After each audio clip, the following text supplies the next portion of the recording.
Hello, and welcome to the 3 Up Moon live stream, everybody. Oh my god, live cast. I do that all the time. It is Tuesday, March 16th, 2021. My name is Matt, otherwise known as 3 Up Moon. And I'm really excited to dive into another practice run of Super Mario Bros. 3 Randomized. What I've done is I've just shuffled around the levels, the enemies, the enemy palettes, all the colors across all the worlds.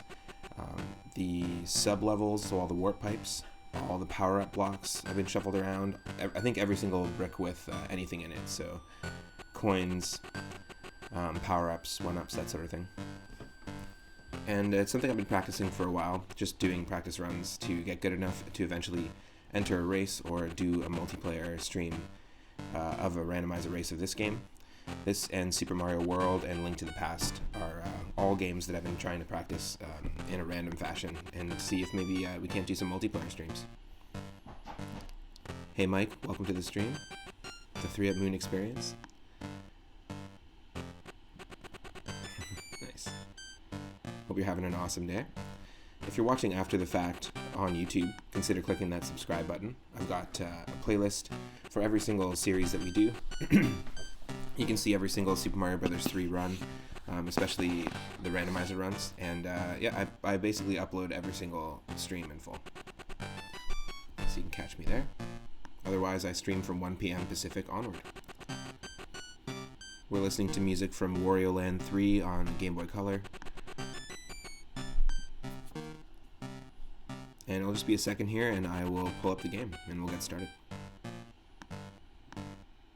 So I'm not going to have too much commentary for this one because my partner is doing a work phone call, so I'm just going to give her some privacy.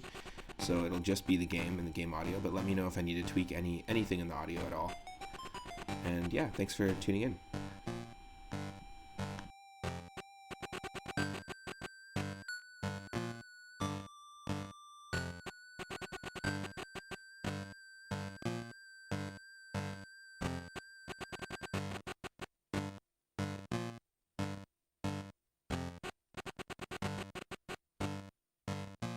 Alright, you should be able to see me and the game. Let's do this. Let's dive in.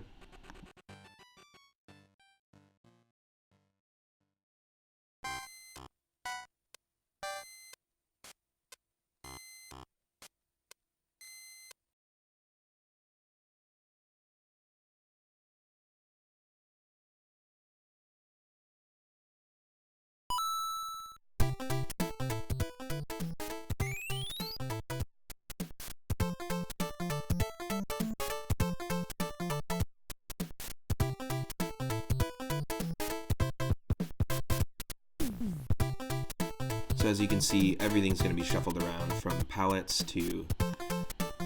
let me just adjust the screen there. But from palettes to enemies to power-ups to all the Toad House enemies, or Toad House items are all shuffled around as well. The only thing we're not shuffling is the world order, and also we're not shuffling the fortresses. The stuff within the fortresses gets shuffled around, but if you shuffle the fortresses, there's a glitch for some reason in this in-browser version of the randomizer. There is a version for Windows that's a little more updated. It gets frequently updated and is the one that people standardly use for races. And if you're interested in checking out races of this game, highly recommend Speed Gaming on YouTube and Twitch. They host and facilitate tournaments and races of randomizer games all over the map, so everything from like PlayStation 1 Japanese RPGs to handheld Game Boy action games. So check it out. I watch a lot of Mario 3, a lot of Link to the Past, a lot of Ocarina of Time, Super Mario World, but there's some pretty cool ones. I've seen some Super Mario RPG races, and also some Final Fantasy 1 races that are pretty sweet. Highly recommend.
So I'm not trying to race the game or anything. I'm just trying to practice and see what the randomizer is going to throw at me.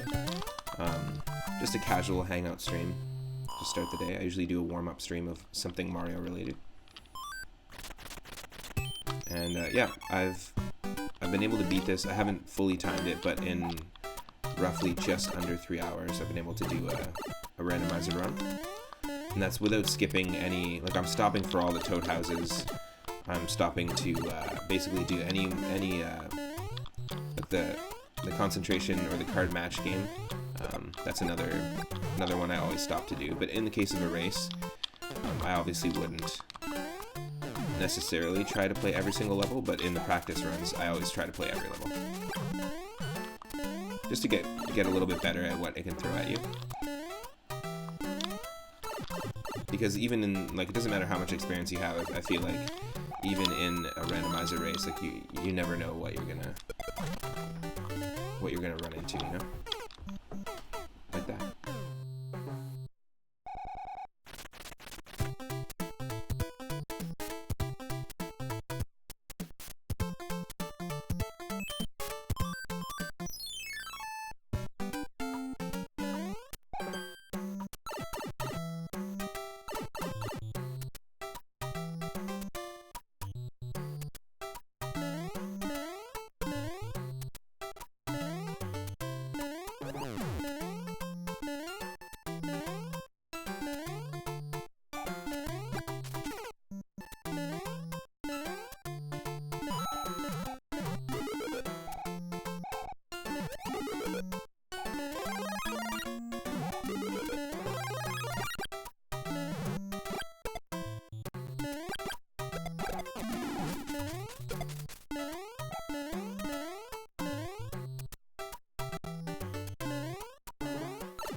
Okay, so we'll jump into commentary now here. My partner's done her work phone call.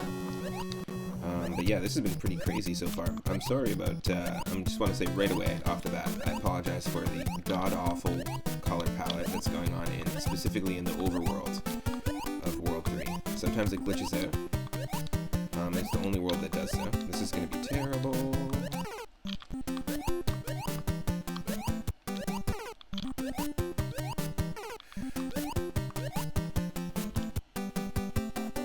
Swimming in Mountain Dew. Welcome to the stream, everyone. Thanks for joining. We're just doing a little practice Super Mario Bros. 3 Randomizer. I'm using the in-browser version, like the web-based version.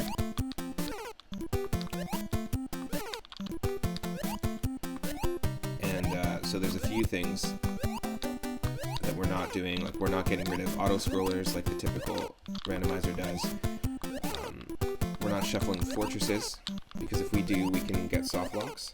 Oh my god, this is terrible. Okay, let me just come back with an item. But yeah, the palettes for the levels I'm always stoked about, but the color palette here constantly switches too, so I apologize for that. In fact, I'm just going to P-wing through this. Oh, of course it's not in water now. Great. I'm going to also do this. Hello, everyone.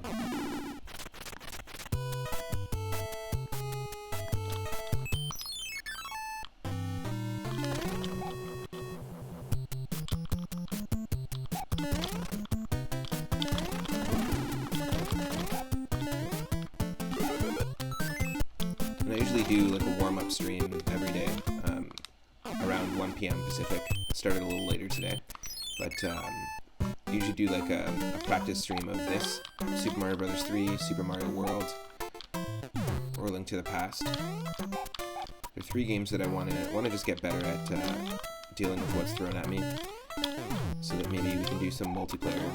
I want to do some multi-streamer content, so collaborate with a few other streamers, see if anyone wants to take on the same settings and see if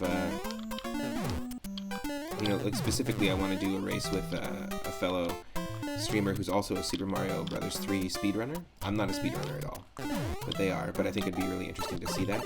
We're also going to do a race with Oosh from Grimbomb's channel of Super Mario World Randomized, and then I also hope to do some Link to the Past rando as well. Perhaps with Itarama, who knows? Another retro streamer. Yeah, I'm super down to do some collaboration. Ooh. Yeah, that boo bar situation back there was really tricky. A bar boo without a boo bar.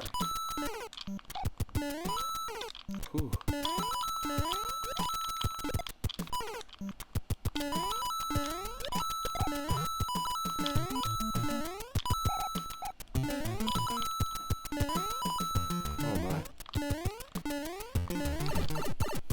Everyone's having an awesome Tuesday so far.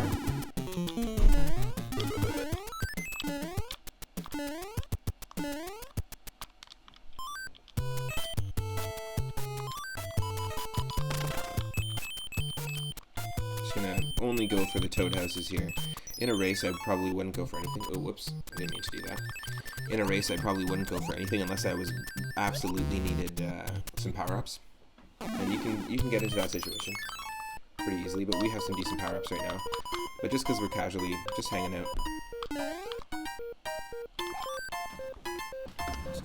I'll stop by all the toad houses.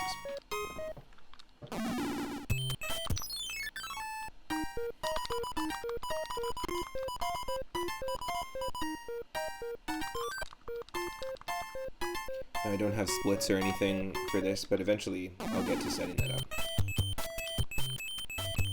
and start tracking what our actual personal time is.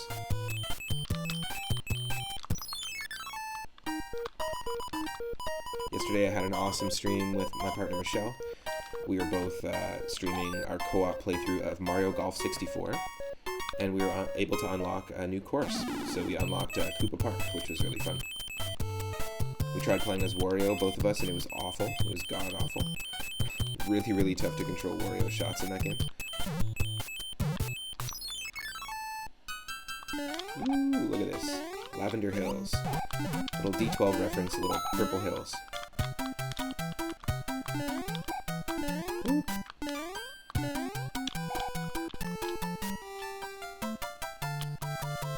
Also, yesterday I beat Mario Adventure, which was our very first Super Mario Bros. 3 ROM hack on the channel.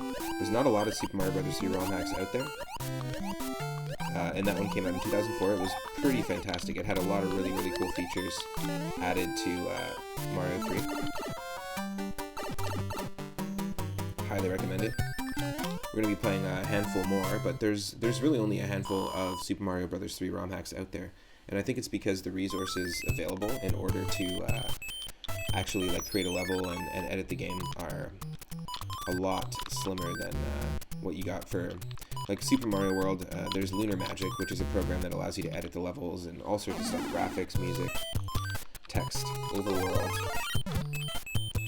And back in the day, there was a program developed by ACMLM who had a forum dedicated to hacking Super Mario Bros. 1, 2, and 3, and they made a series of games called Strange Mario Bros. 1, 2, and 3, and they developed a couple programs. One was called the Super Mario Bros. 2 Discombobulator, and the other one was the Super Mario Bros. 3 Discombobulator, and it allowed you to edit levels. When we beat Mario Adventure, there's a special thanks to ACMLM as well as the Discombobulator in the credits. So I'm assuming, because that was around the same time I was messing around with that program, I'm assuming that's where what Mario Adventure was mainly edited in, aside from other maybe some custom ASM code, because they had custom power-ups. We had the invisible cap in that game from Super Mario 64, and there was a brand new power-up which was like an improved Fire Flower. Basically, the Fire Flower gave you extra height in your jumps, which was really cool. And the Koopa Wing wand that you get at the end of each airship was turned into a power-up, which was really cool. It was basically a Fire Flower with extra health. You could take 3 hits before you return to Super Mario, which was very different for Mario 3, but I had a blast doing that. And then we were doing some casual Mario Kart Super Circuit. And speaking of hacks, I'm really excited to dive into, once we finish Super Circuit, and I'm just going to try to get a really decent rank in each cup and unlock all the cups. But I'm going to dive into a really cool ROM hack I just found out about called Super Mario Kart Super Circuit, and all the levels from the Game Boy Advance game are remade in the Super Nintendo Mario Kart. So I'm really excited to dive into that. That's the game I played the most back in the day, so the Mario Kart I've definitely spent the most with is the Super Nintendo one. Now, earlier we were swimming in Mountain Dew, Abby, and now we're diving into the Crush Cream Soda. Hashtag not sponsored, hashtag sure sponsor me, why not? Whoop. Whoop, whoop, whoop. Little cream soda castle over here. Yeah, I have a folder going of a ton of different palettes that I've seen when playing this. You know what's crazy about that Mario Kart hack is that also around the same time that I was playing around with the Super Mario Bros. 3 Discombobulator and also Lunar Magic, I ran an animation website that was a Newgrounds affiliate called Dungeon Studios. I had a series of animations that were all using like sprites from old video games. And around that same time I was using a program called, so I did a lot of graphics editing and sprite work.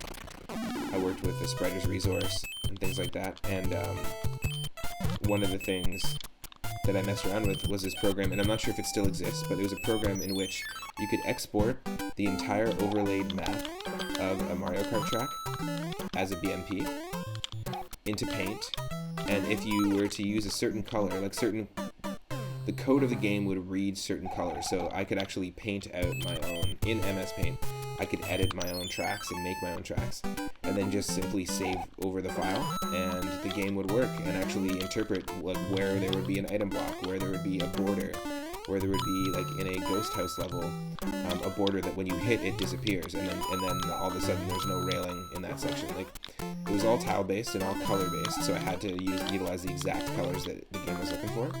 But it was a really cool program, and I definitely made a handful of Super Mario Kart tracks myself. The only time I've ever finished a ROM hack completely, I did make several, like, 10 world hacks of Super Mario World, or 10 level hacks, so I just made, like, a pack of levels, but never ever uploaded them or released them to anywhere, so they aren't on the internet, aren't available. But the only time I ever completed a ROM hack in its entirety was I did a hack. I was starting a hack of Bust a Move, which is a Bubble Bobble inspired puzzle game. Because there is a program for that too. You could actually edit all 100 levels in Bust a Move for Super Nintendo, and also edit all 100 levels in Bubble Bobble, the original arcade game but brought to the NES. I had my own. It was called, stupid name. It was called Bubble Bobble Revolution. BBR instead of DDR. But I had 100 custom levels that I'd made. And just because Bubble Bobble is really simple, a lot of the platforms I just kind of drew out like sprites of old video games. So like one looked like Mario, one looked like a mushroom, that sort of thing. But I kind of went through the whole gamut. And it was really fun actually. It had its own difficulty curve and everything. But there was a program back in the Windows XP days that made it really easy to do. I wish I still had it. I would totally play it on stream.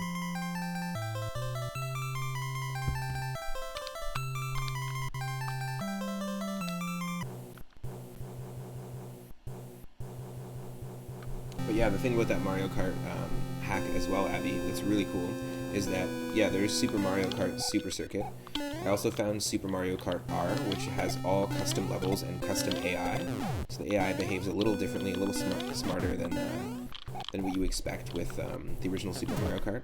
And I'm really excited to dive into that one. It's got a whole bunch of custom levels. But then the same person who did, so there's a Mario Kart Real World Tracks, which is crazy. And just like games like Gran Turismo or like modern like racing games, they've actually there's a lot of games in the modern day that have spent millions of dollars going to actual real world racetracks and then like mapping the information and making a super accurate simulation of what it would be like to race on that track. Well, somebody did that with Super Mario Kart, and they tried to remake, it's called Mario Kart Real World Tracks, and they tried to remake a whole bunch of actual racetracks that exist in the world in Super Mario Kart. Obviously super primitively, but pretty hilarious. And there's also Super Mario Kart DS, Super Mario Kart 7, and Super Mario Kart 8. If you can believe it, somebody's gone in, and I think it might be the same person who did the Mario Kart Super Circuit. Somebody's gone in and remade all the main levels from each of those games. Probably not all of them, because there's a limit to how many you can have in the original game, but I'm so down to play those on stream. It'd be cool to set that up, if there's a way that we could set that up multiplayer and like both play 2-player Mario Kart hacks, that'd be awesome. I'd be super into doing that. Like I said, I want to do more collaboration with other streamers. And if there was a way to facilitate that multiplayer online and across both streams, I would be so into that. I know that there's, I was watching someone play Mario Golf Toadstool Tour. There's actually 4 different Australian streamers that are Super Mario World Kaizo hack developers as well as streamers. So they make their own hacks as well. But it was really cool. They were playing Mario Golf Toadstool Tour, and apparently the Dolphin, Dolphin has a built-in online play thing, apparently. So they were able to play multiplayer online, which is pretty crazy. Here we go. Here's a more normal palette. We're in the Strawberry Ocean. I'm into that.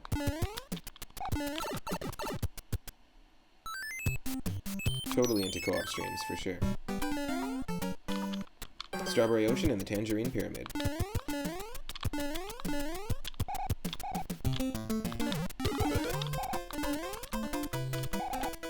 Yes. Yes, perfect.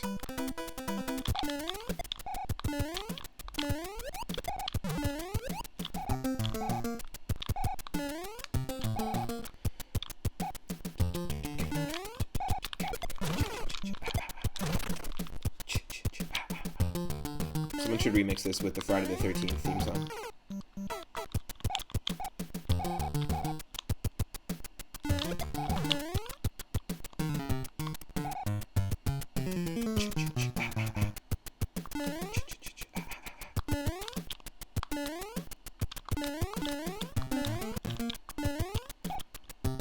Oh, hello, turtle.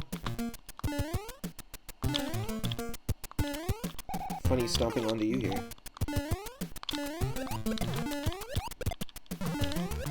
Oh my god. Nope.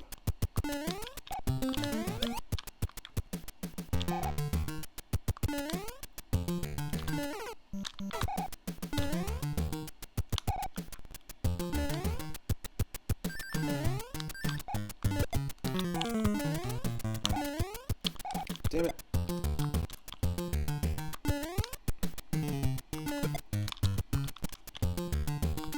Oh, don't turn left. There's a way to do this.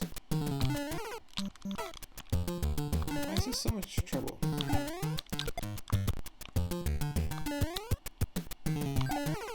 Oh, get out of here.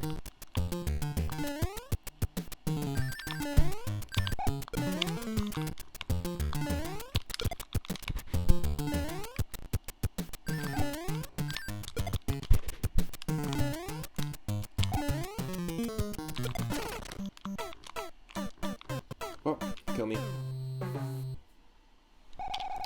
So annoying. So annoying to the point that we're gonna do this. We're gonna do this. So there's a pretty funny, I think it's basically a meme category. There's lots of weird categories of world records and speedruns for Super Mario World, like the vanilla game. And one of them is frog percentage, where you have to beat every single level as a frog. I think that one's pretty cool. Really, really tough, but also ridiculous. One of them that exists, and I don't think it's like taken seriously, I think it's more of a meme. It's the pacifist Tanuki percentage. And pacifist Tanuki percentage means you have to be a pacifist in terms of the whole run. You can't really do damage to anything. But the only thing that... Oh, give me a fucking break. Oh my god, kill me.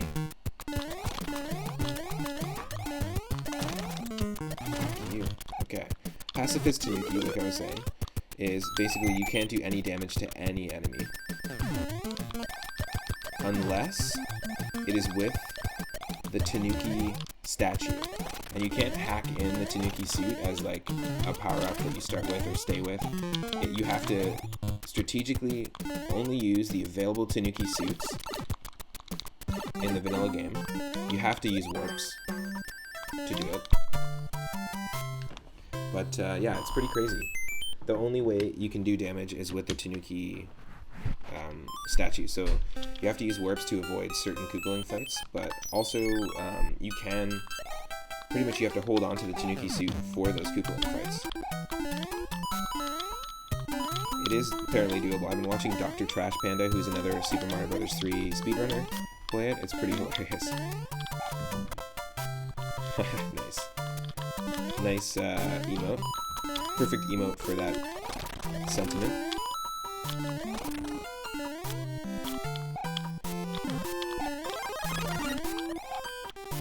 I think it's pretty funny in terms of doing the pacifist Tanuki run on this, because it is really tough. It's a fun way to re-experience the game.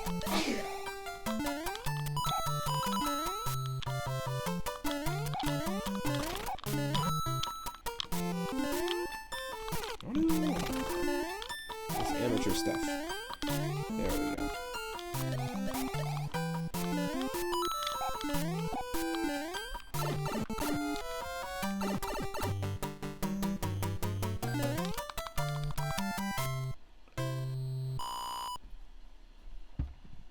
I had a blast playing my retro request night on Sunday evening.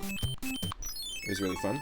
Anyone with 5,000 moonstones, which you can earn just by hanging out, by following, by subscribing, you can actually multiply the amount of channel points that you earn, but anyone with 5,000 moonstones can redeem a retro request, and they can request any game from Game Boy, Game Boy Color, Game Boy Advance, NES, SNES, or Sega Genesis, and I will give it a shot. We played Bugs Bunny's Rabbit Rampage. Just kill these guys. We played Mickey Mania for Super Nintendo, which is a game I rented back in the day. I shouldn't have done that. I need to leave. I need to leave. That was really dumb. We also played Tasmania, which was on Super Nintendo as well, and it was a really interesting Mode 7 runner, I guess. We're done. That was really dumb of me. I had the leaf I needed.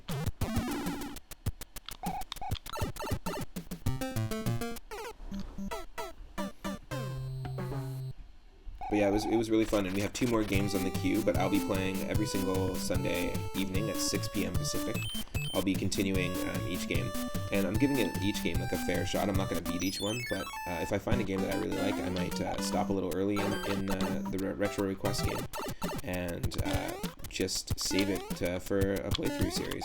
And Mickey Mania was one of those, so think Epic Mickey from the early days. Oh, I screwed this up too. I need to take a power up with me. But think Epic Mickey from the early days of the Nintendo Wii, but basically the same concept. Mickey just travels to a level that represents each one of his early 1920s, 1930s, and 1940s animated shorts. But it was by Traveler's Tales, which is really interesting. I know them for making like point-and-click adventure games and stuff like that, and a few other different types of games. 3D platformers, but yeah, they made that game. Most Disney games are made by Capcom, and Sunsoft was the developer of both the Bugs Bunny and Tasmania game, but they were developed in the same year. And one of the next requests that we got, the next 2 on the queue are Magical Quest starring Mickey Mouse, which is a Capcom Disney game, and I've played the sequels too before on Game Boy Advance.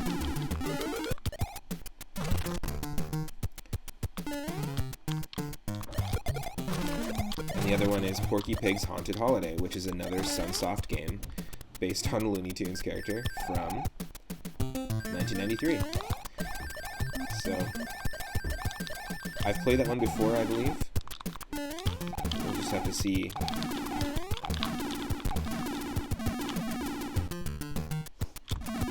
Yes.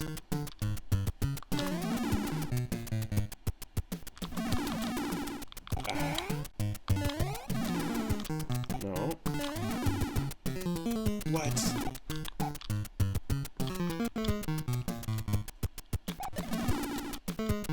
That totally sucks. But yeah, I'm excited to dive into those. The Magical Quest starring Mickey Mouse and Porky Pig's Haunted Holiday. But I know Porky Pig's Haunted Holiday is quite janky, and last time I played it. Feel free to recommend any game at all, anytime. You don't have to wait for the request nights, and it doesn't have to be a good game. Shoot.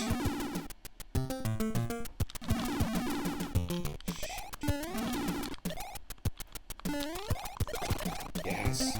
Okay, that's all we need.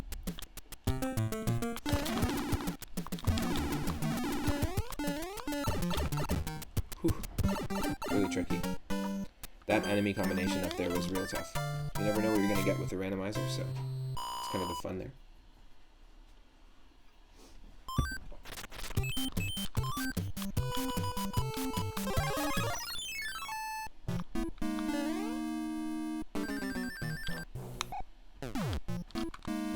Ooh, jeez.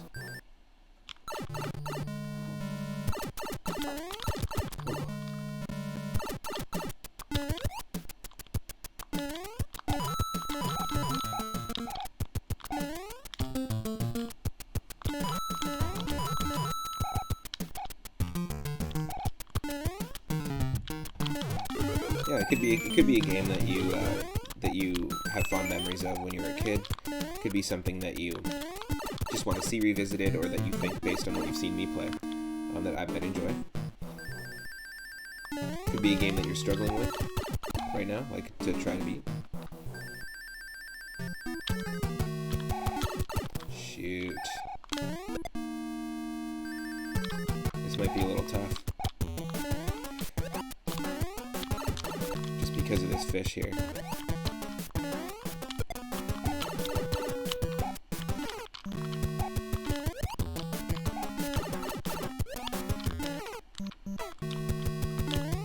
We have to be strategic about where we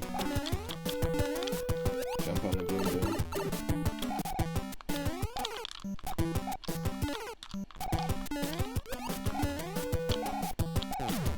Oh no, it's not tall enough. We're gonna die. It happens every time, and like without fail. The cheap is designed. Oh. Oh, maybe we can do it like that.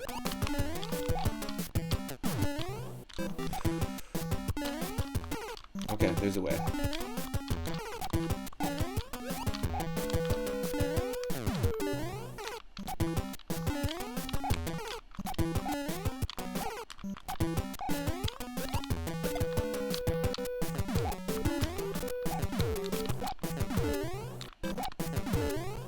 It doesn't let you get the extra momentum that you need. It stops your momentum as soon as you grab it. That sucks. Yeah, it's always on time with the music, so that totally sucks. We might actually not be able to beat that. I never do this, but I'm gonna have to use the skip cloud.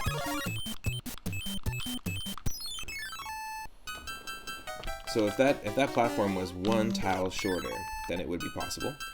Normally enemies don't spawn in that room, but one of the enemy types that can spawn in this randomizer is a cheat that acts like a Lakitu, and it's always swimming at the bottom of the screen, regardless of if there's water.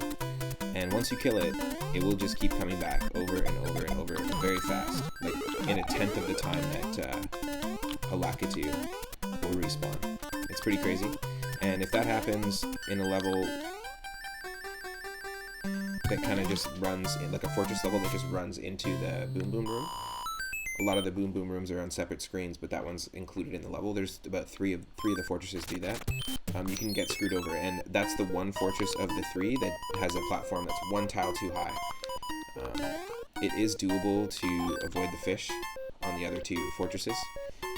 You just have to kill boom boom underneath the platform and then jump on the platform and allow the goal sphere to come to you as opposed to grabbing it.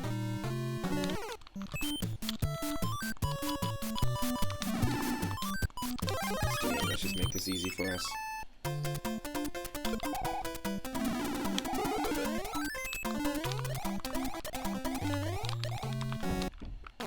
This little somersault float. I like that our Tanuki suit looks like the frog suit.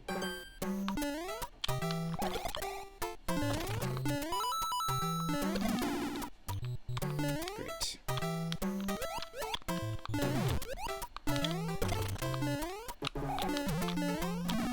Great.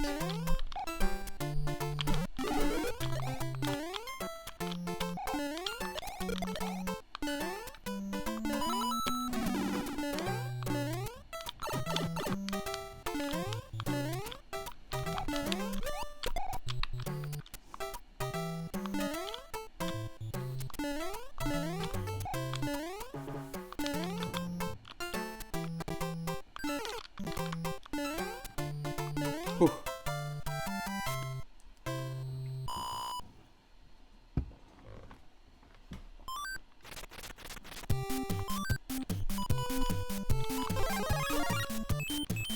The palette for Fire Mario in this is pretty hilarious.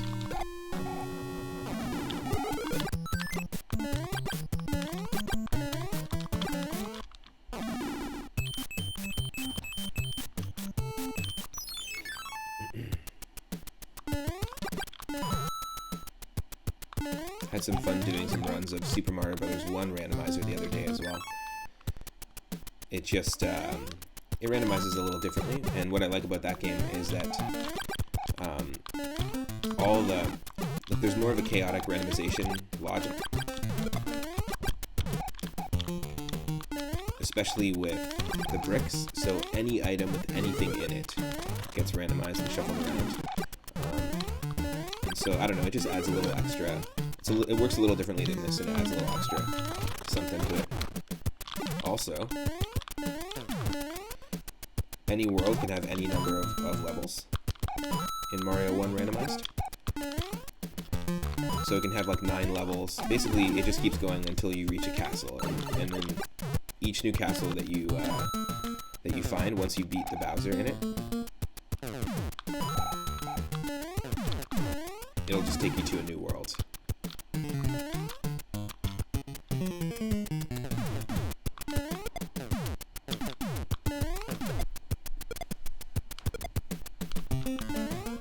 Yes, use the bullet bills, Luke.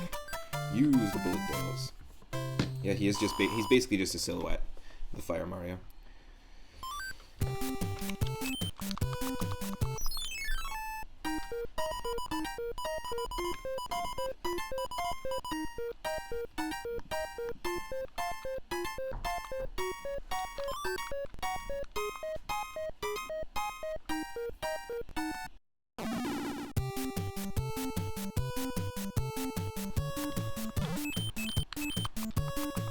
Alright.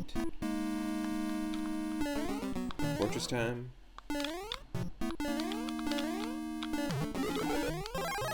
Thank you.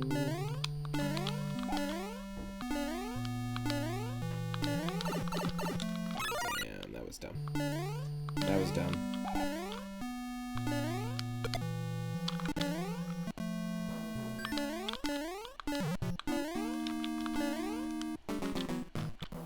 Shoot.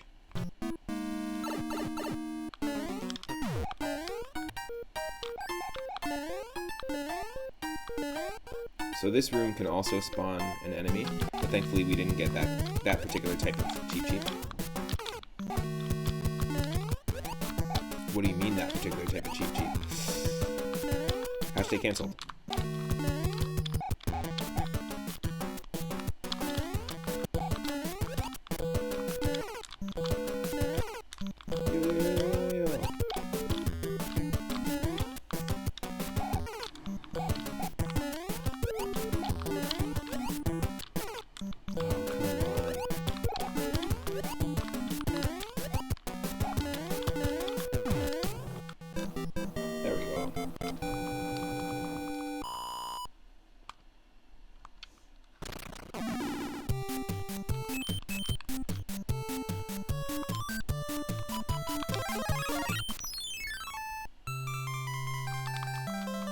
Alright, after this we're halfway through the game.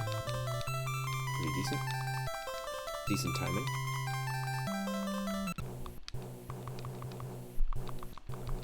Got that purple and orange airship. I like the palette here.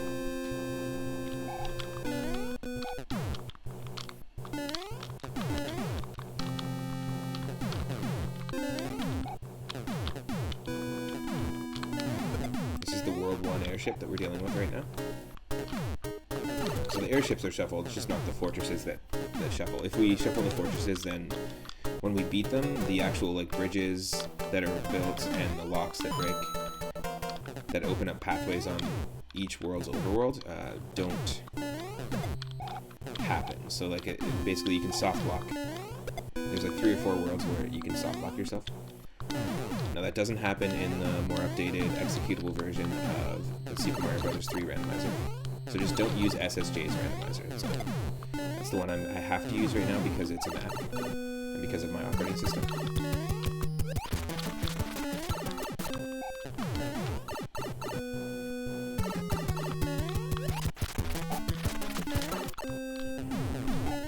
Let's try this again.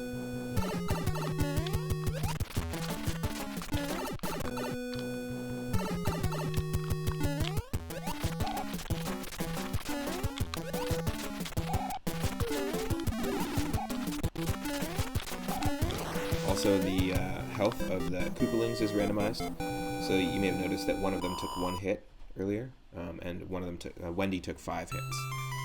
But most of them have just been 3. It can be anywhere between 1 and 10. I used to think it was 15, I looked into it. It's 1 in 10 on this It's 1 in 15 when you're dealing with Koopalings and bosses in Super Mario World randomized. I just get those confused.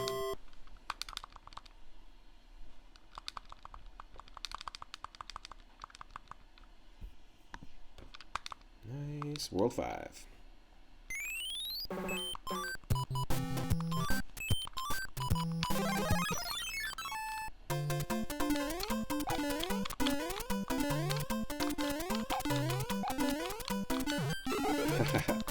This one specifically, this seed specifically is 100% like ultra Easter aesthetic. It's got like a lot of bright neon colors, but it's not normally this crazy.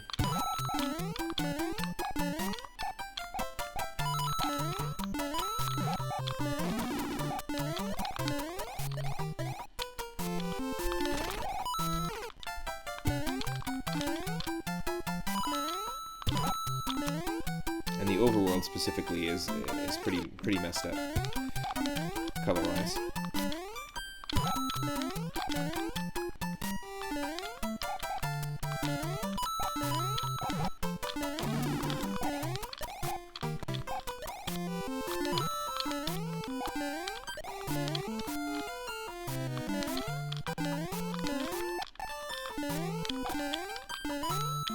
This is going to do some vertical scrolling.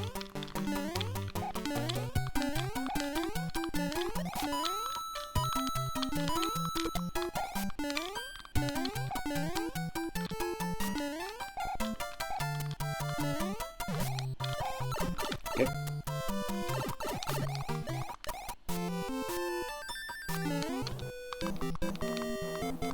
So our third 5-up star that we found so far.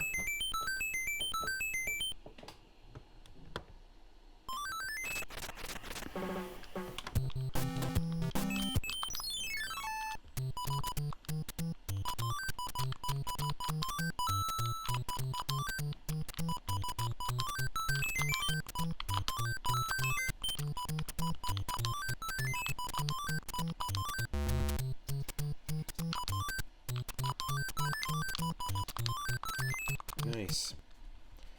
Reading the board. Oh, look at that. It's giving it to us again. Nice.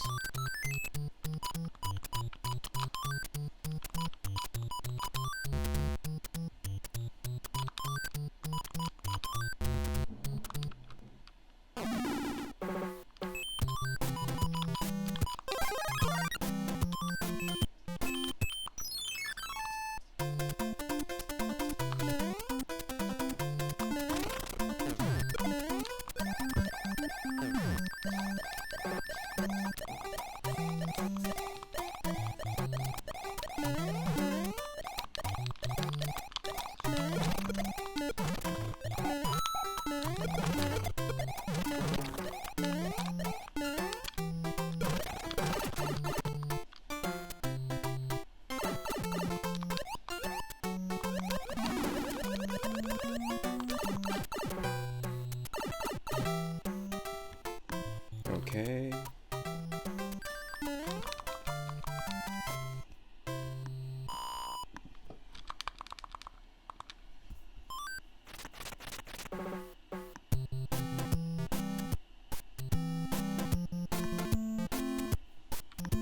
Purple Koopas.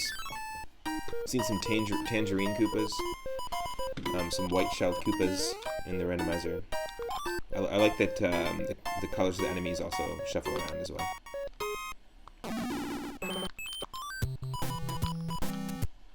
If a purple Koopa was a real thing, and maybe it is in one of the Mario games, but if it was a real thing, what would be its like attribute? Because like blue Koopas kick shells back at you, yellow Koopas jump if you shoot shells or throw things at them. Obviously red Koopas stay on the platforms that they're in. Green Koopas don't mind jumping off. But what would the purple Koopa's distinguishing feature be?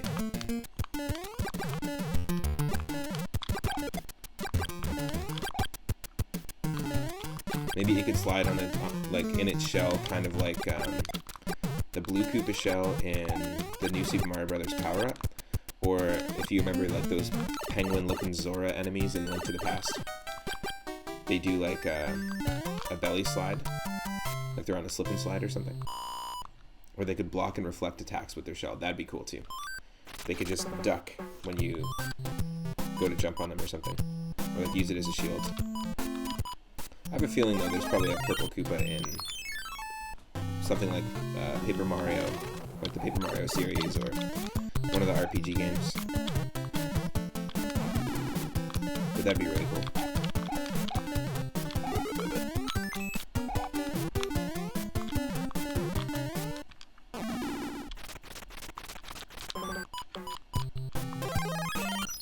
Nice. Frog Mario is like beige. Eggshell.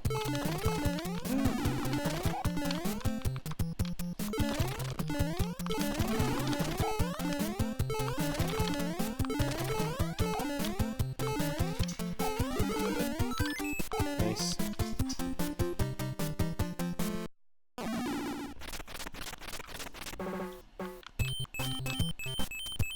Hey Siri Switch, how's it going? Is that a rainbow frog?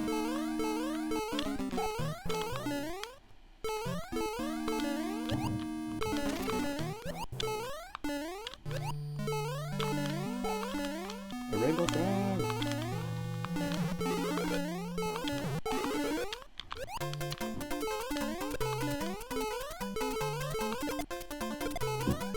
Frog percentage run right here.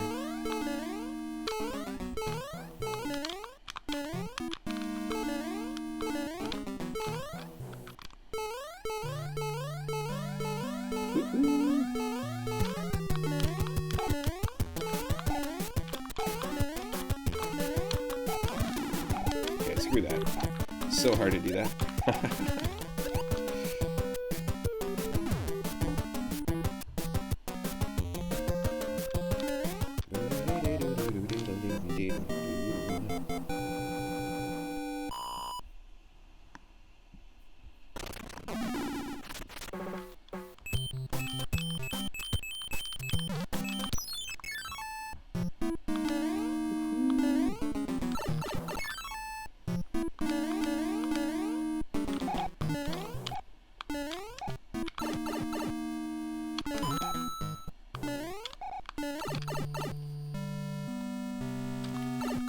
This is actually the same category of level as those pipe transition areas in the overworld, so we don't get randomized enemies. But you can get a power-up in that one question block down below. It's very possible. That can be shuffled around.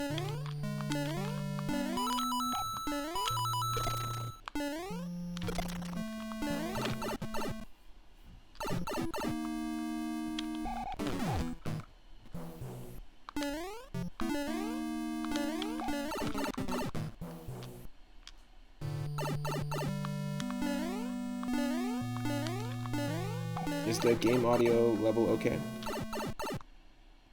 Because it was showing some weird. It looked like it was overloading a couple times on my end, but I could be wrong.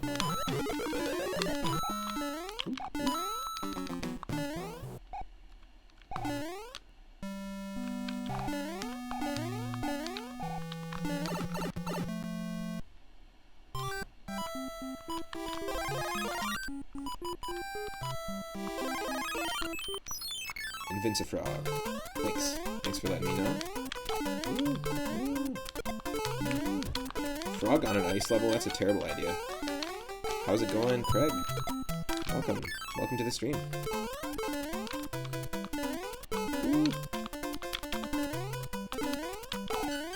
Just having a little casual Mario 3 Randomizer practice, as usual.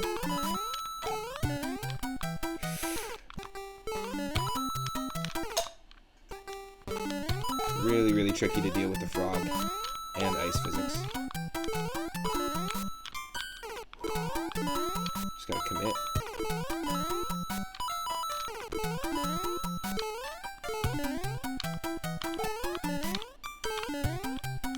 Oh my god. Oh my frog. Oh, right on. Sweet.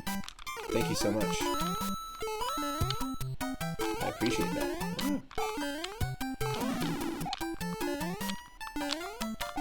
Hopefully you can run on a Mac. Ooh.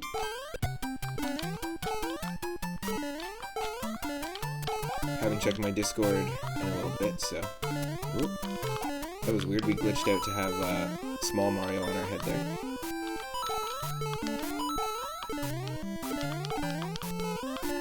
Yes, we kept it. Just wanted to keep the frog suit. Gotta keep that frog suit.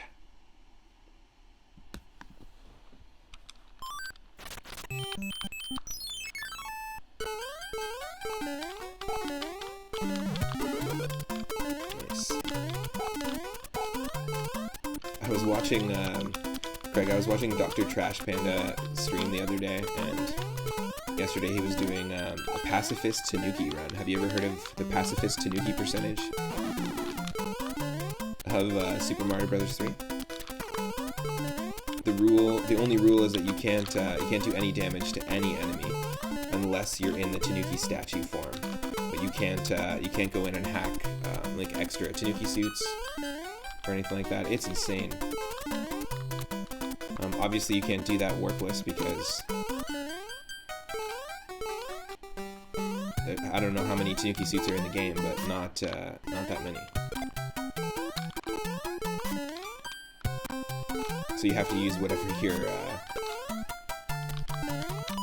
you're given, right? Like whatever is in the vanilla game. Thanks for dropping in, Abby. Appreciate it. Have a great day. Just to use this frog is really tough. Oh, jeez. Way to be a throwable block, dude. Nice, glad to hear it. Thank you.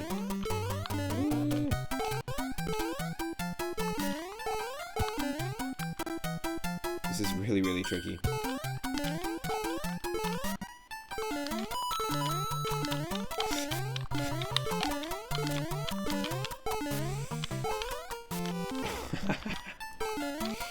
Great.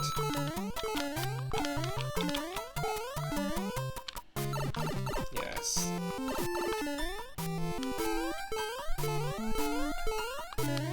Whew. I love the fast frog walk at the end. Same thing if you're taking a frog into an airship, it has to catch up to the airship, like the anchor that you climb on to get to the airship, and it's pretty funny. The same animation happens.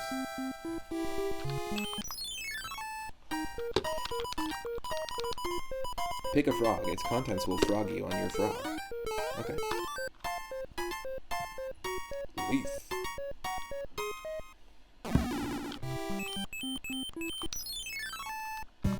And thank you for messaging me that, Craig.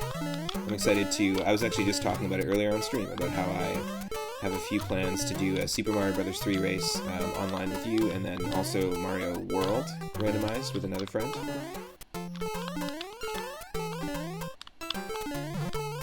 I'm spending way more time streaming than actually figuring out how to do it.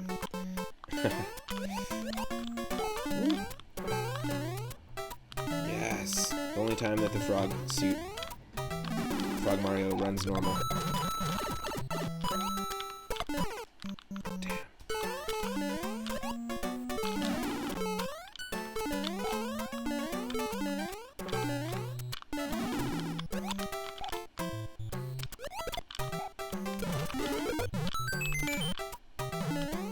Ah! Damn. Really tough.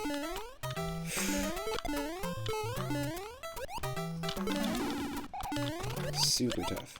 There we go.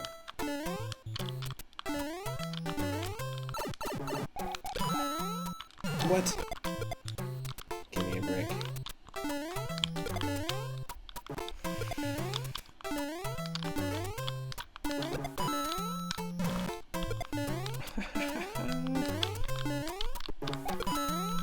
What? That's never been that hard to, there we go.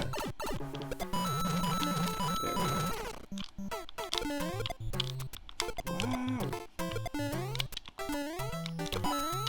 Nope.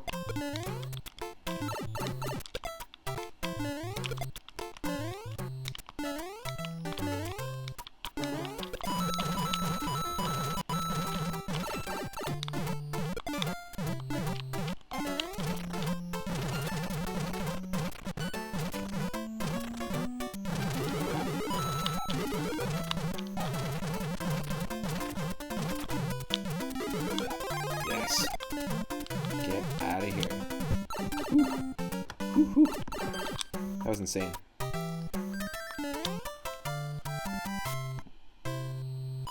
Oh, for sure. Definitely into it. Yeah, so again, because I don't have Windows, there's a lot of compatibility issues with the new operating system of Mac, the new Big Sur operating system. So there's a ton of, basically they just turned off the switch on a ton of third-party programs working. And it actually causes a lot of glitches with OBS. Otherwise, I would actually have my chat on screen right now. But I can't actually do that because OBS crashes when I use certain sources with Streamlabs. Unfortunately, so yeah, I appreciate it. I'm definitely down to set something up on Friday. Got a couple streams planned. I'm doing some Final Fantasy IX on Friday because it's Final Fantasy Friday on the channel as usual. We got a lot of progress done last week, so I'm excited to keep going. We actually cracked into Disc 3 and we're just about to enter the Tetramaster card tournament.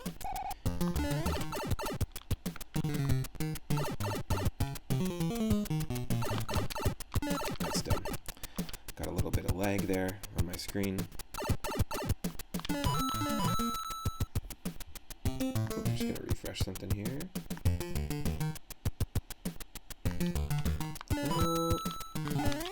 Yeah, and Craig, just let me know what time works for you for a Discord call. Shoot me a message.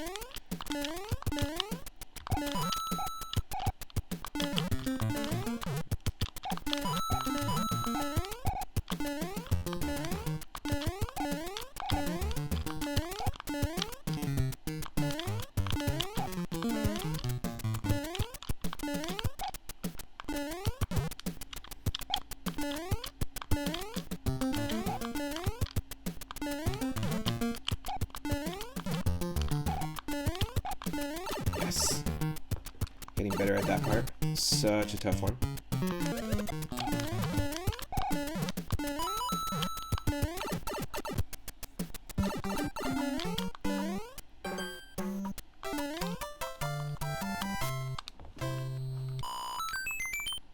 Nice.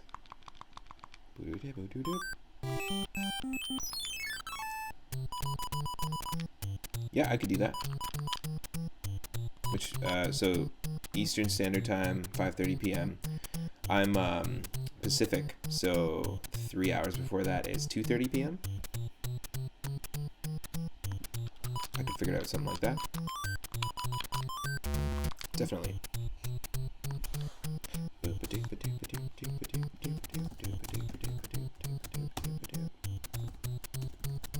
Nice. Cool. I can definitely do that for sure.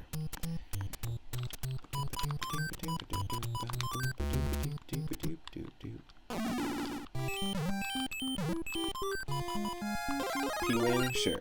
Why not?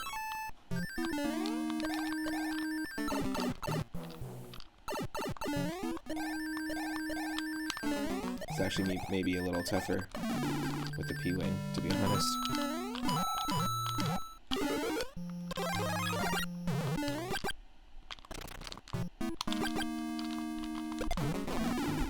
What?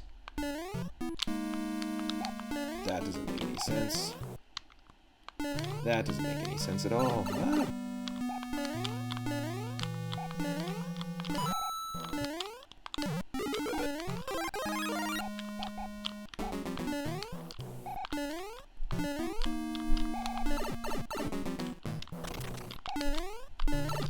Nice. Ooh.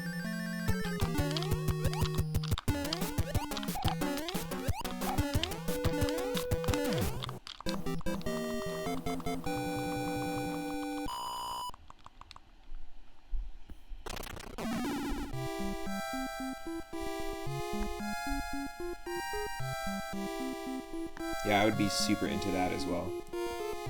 If there's any compatibility issues. But yeah, I'm down to set that up. And I guess we could facilitate it on racetime.gg, to do it that way. Or there is a way that my friend Oosh was telling me. There's a way to actually set up the there's a multi-stream app with Streamlabs that might work, and there's one link where you can actually, like, it'll be live on both of our channels, for example, which is cool. That'd be really cool to set that up. But we'll figure it out, definitely. Thanks, Michelle, for the moons. Welcome to the stream.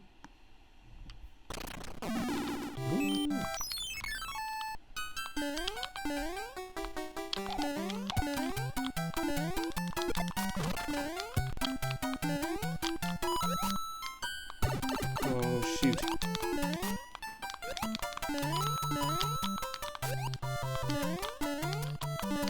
Nice.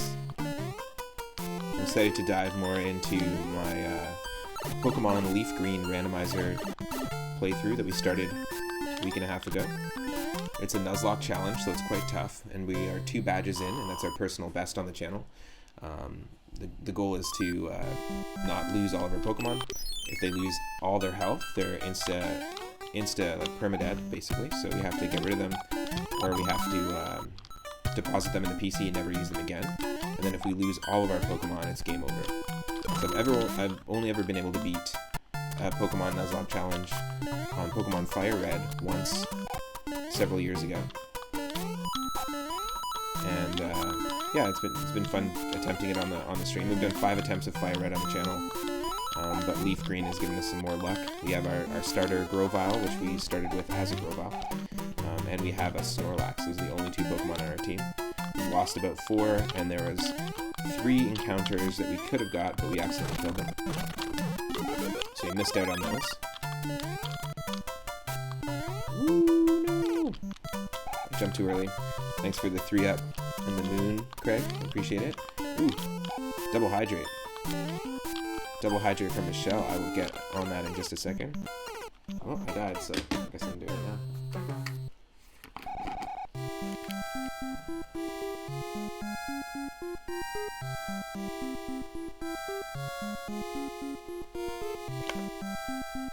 There's one.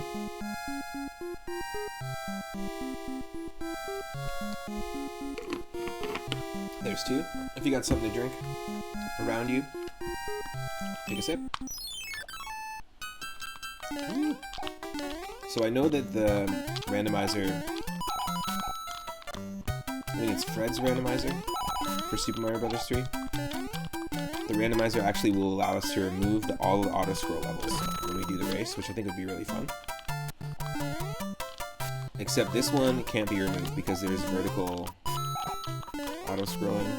Like there's a section here that if it removes the auto-scrolling, it actually breaks the level and it's unbeatable. So this would be the one remaining auto-scroller if we check that option.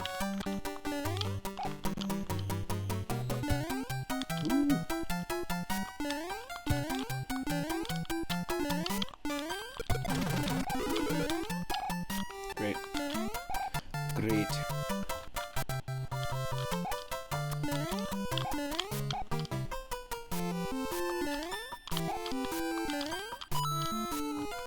That was lucky. Removes all auto scrolls. Oh, apart from 2 levels. Also hammers, breaks, locks. Nice. Yeah, I've activated that on this, and it saved me a couple of times. Because there were some situations where we just weren't able to get past a fortress. Actually, earlier, there was a situation where a cheap spawned in the boss room, and so I had to use a skip cloud.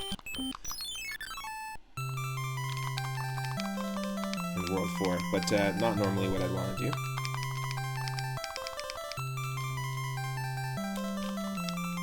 The idea that the airships are not auto-scroller in the randomizer is so awesome, but also when you watch people run it, it's so funny how small and short the actual airship levels really are. Like when you're not dealing with the weighting, you know? I honestly thought one of my my favorite things yesterday about the playthrough that we just did of Mario Adventure, which is a well-known Super Mario Bros. 3 ROM hack, which we completed yesterday. One of my favorite things about it was the airship levels. They made some underwater and that sort of thing, and they all moved at the exact same speed as this. But one of the things that they did to engage the player was add things like booze that we had to swim away from. It added thwomps in different directions, kind of like what we're seeing here in the randomizer. It was really, really cool.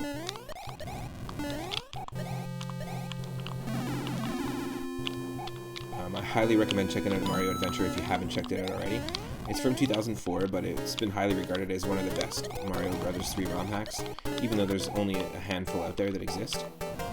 Super Mario Bros. 3 Mix is one of them that also is newer, but also is way up there. But I really liked what they did. They were able to engage me in a completely different way every single airship, and make me forget as a player that I was waiting for the auto scroll to happen, because there was so much stuff I had to do to like survive, and it was really awesome. Really, really appreciate it. Let's do some somersault floats here. Heck yeah. The tip that you got was to use P-Wings on castles. Interesting. On the fortresses? Because that, I've definitely used... Actually, I think in not this fortress, but... or it might have been this fortress. I used the P-Wing. I lost it right away. And one of the fortresses, it might be two of them, they actually have kills, like kill blocks at the top of the screen, so you can't cheese it. The airships. Oh, okay, cool. To use P-Wings on airships. Yeah, I guess you could pretty much avoid... The World 8 airships, P-Wings are great for. You can pretty much avoid all the enemies.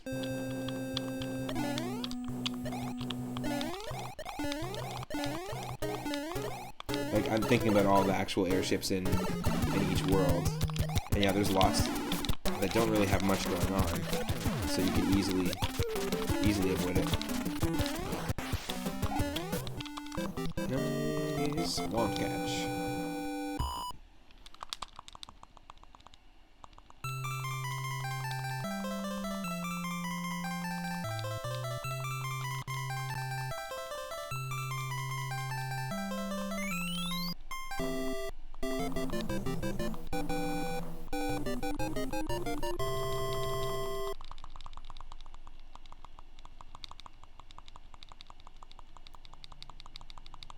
Nice. Yeah, that's how the health works in this one as well, in the web-based randomizer. Randomizes the bosses and the health. So apparently there exists, and I just found out recently that it's not just an entrance randomizer. For some reason in my mind I thought it was just an entrance randomizer, so when you go through like cave entrances and use barrels in Donkey Kong Country 1, you can actually randomize it. But apparently there exists like a full randomizer of that game, and I watched a really cool 20-person race of Donkey Kong Country randomized. All the enemies, all the bosses are swapped, all the boss health, and also all the entrances.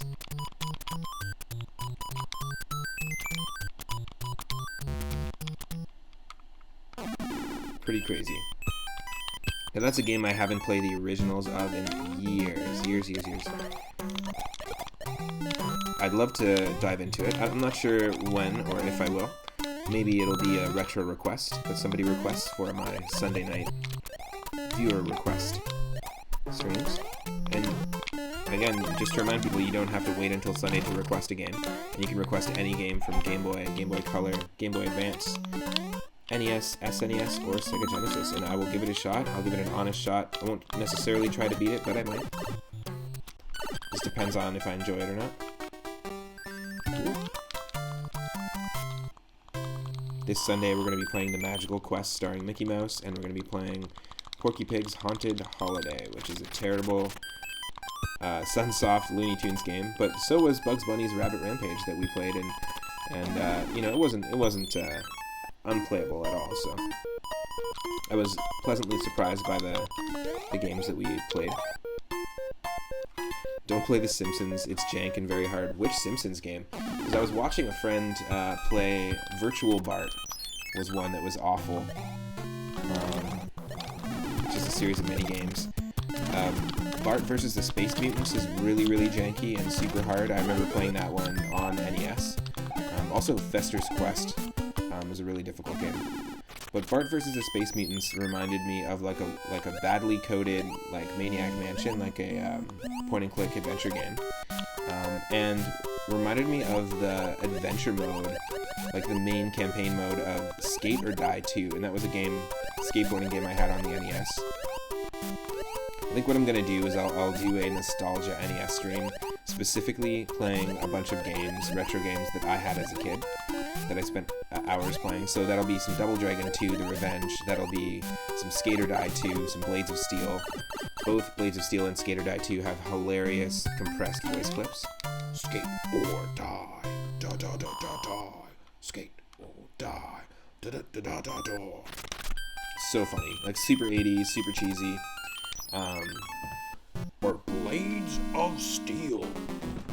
So many hilarious, like weirdly pronounced voice clips. In every scenario, it was like the sound recorder was like, whoever was engineering it was like, you sure we don't want to do that again?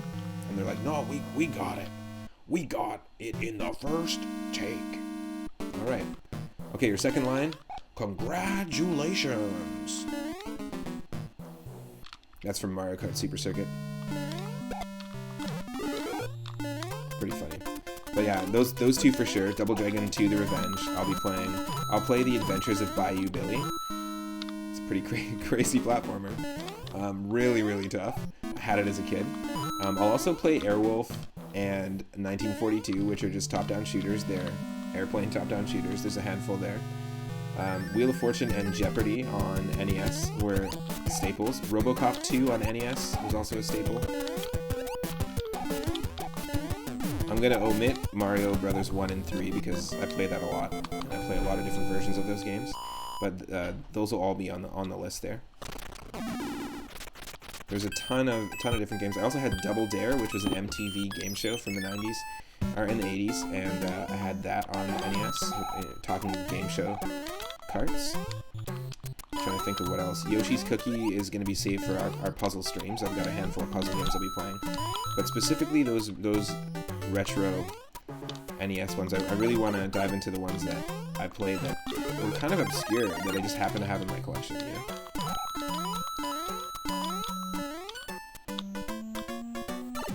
Oh, dang.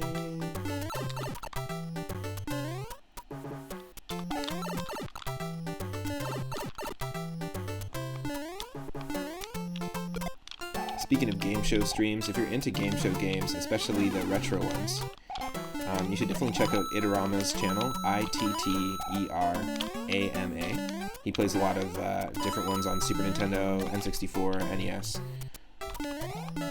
I don't have a shout-out command, but that's my shout-out. And also, if you're into that same content, check out, is it Space Collider? Brand new follower. All together, Space Collider. They do the same thing, and they also have audience participation retro game show nights, which is pretty fun. Fun thing to dive into. Hey Chris, thank you for the moons. Welcome to the stream. I think there was a few other Simpsons games. Obviously, the Simpsons arcade game was one of the few games I ever played on the arcade. Didn't have a lot of arcade experience, but my family had a place on the water, like a vacation place. My extended family did, and there was an arcade there, or a couple of arcade machines, and what they were, what they were Teenage Mutant Ninja Turtles, Turtles in Time, an X-Men arcade game I can't remember, and the Simpsons arcade game. So I played a lot of the Simpsons one. But aside from the Simpsons arcade game and the Simpsons Hit and Run, which is another game I played a lot of on GameCube, really, really like that game. In terms of early Simpsons games, there was Krusty's... There's the Itchy and Scratchy game, which I think is on Super Nintendo, and then Krusty's Funhouse on Super Nintendo is kind of a janky platformer. It reminds me a lot of, if you've ever played the Addams Family platformers on SNES, or the original NES one, not Fester's Quest, which is a top-down shooter. It is very difficult, but just the Addams Family games kind of has a little bit of a feel of the Chip and Dale Rescue Rangers games as well, in terms of the control of the character. That was Krusty's Funhouse. That was also available on Game Boy Color. There was a Game Boy Color Treehouse of Horror themed game. But in terms of like the 2D Simpsons games, I can't really think of one that's like gotta play besides the arcade one, you know? Damn. Damn. Great.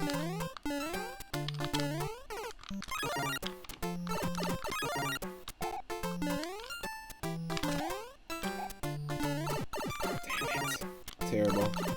Terrible.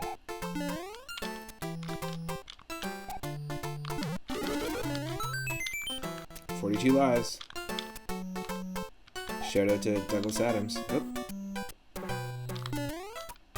It's the answer to lives, the universe, and everything. Screw this. Use the iframes.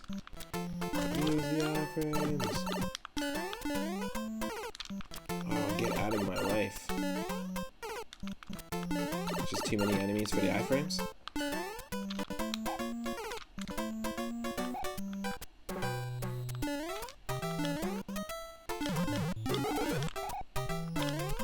Yes. Thank you.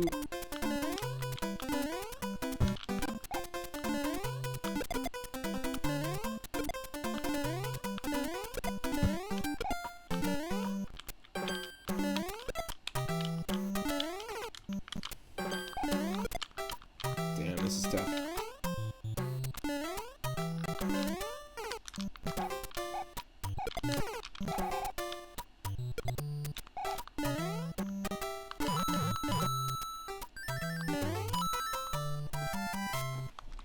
Way too many save states for that one.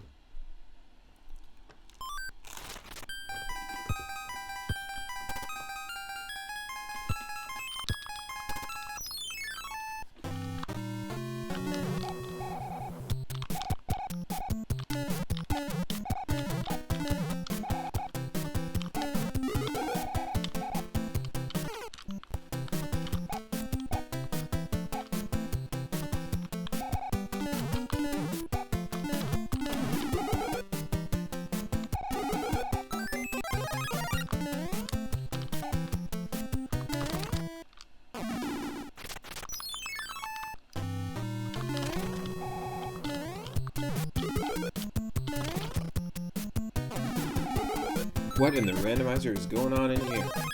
What is up, Rathe? Welcome to the stream. Hope you're having an awesome, awesome day. Just doing a casual randomizer of Super Mario Bros. 3. I do a lot of this just practicing for multiplayer race.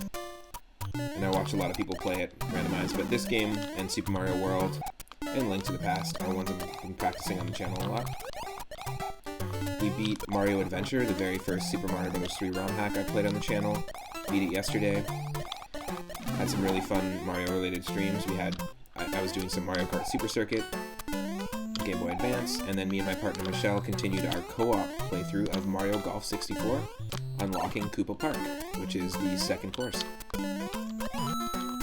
We also did some randomizer mode in that. I didn't realize that Mario Golf 64 has a randomized mode.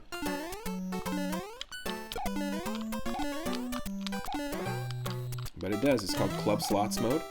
You have to pull a slot machine and you get 3, maybe if you're lucky you get 3, sometimes you get 2 or 1 clubs that you can use for that hole. So you can only use the ones that are served to you. It's pretty funny. A lot has been going on. I mean, I'm doing 2 or 3 streams a day. I stream every day from 1 p.m. Pacific. So yeah, lots been going on always. Tons of really cool stream ideas planned for the future. Hey Craig, thank you so much for dropping in. Thanks for the luck. And yeah, I'll definitely catch up with you on Friday, for sure. Have a great day. Well, I guess it might be night for you, but have a great evening. Cheers. I'm excited to dive into the race. Cool.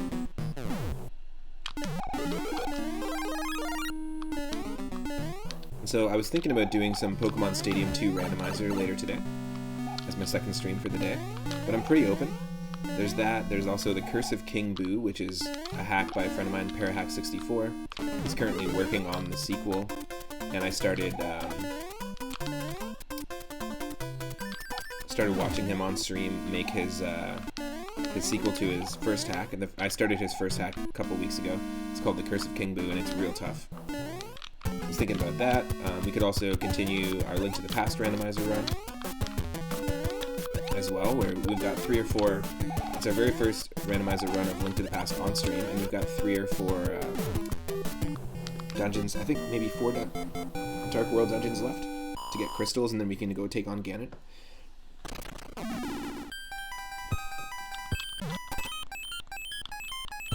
Or we could even do a randomizer run of Super Mario Bros. 1.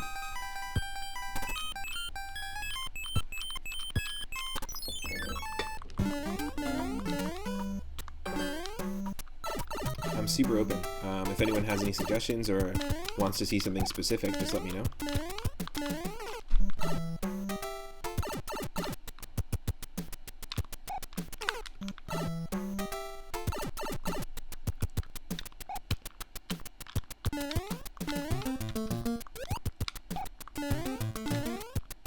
Yeah, Rathe, I had a really fun night on Sunday because it was the very first of my viewer requests nights.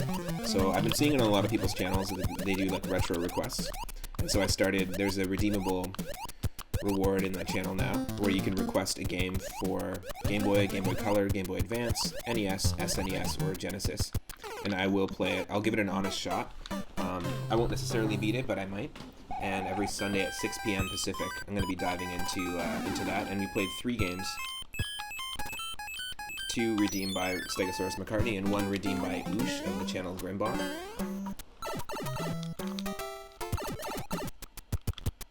And they were fun. I found Mickey Mania, which was a game that I played in Sega Genesis. I found that one to be really fun. I played that on Super Nintendo on Sunday, and I stopped early because I was like, I want to play this on my stream. I'll do a run of that game.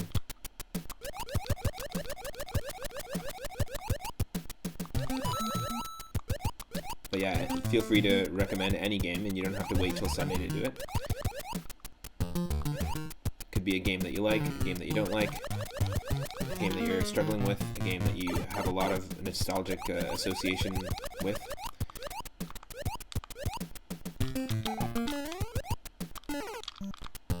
Ooh, the enemies in this are tough.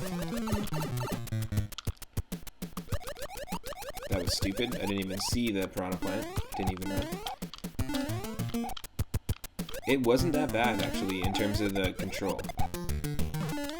We've got Magical Quest coming next time. Yes! How metal is that?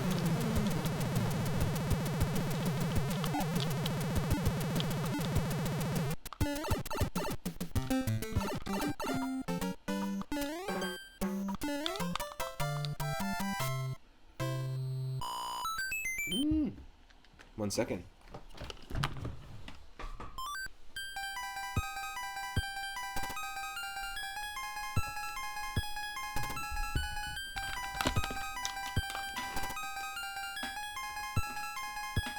But yeah, whatever the chat is into, whatever people want to play, honestly, just let me know. Super open. Especially just today, like of all the ongoing series that we got going on. Do you want to see some more Super Mario World Randomized? Do you want to see me take on that Kaizo Light hack, Curse of King Boo? See if we can't get past the actual first level, because yeah, it's tough. Do you want to see some more of that Zeld action?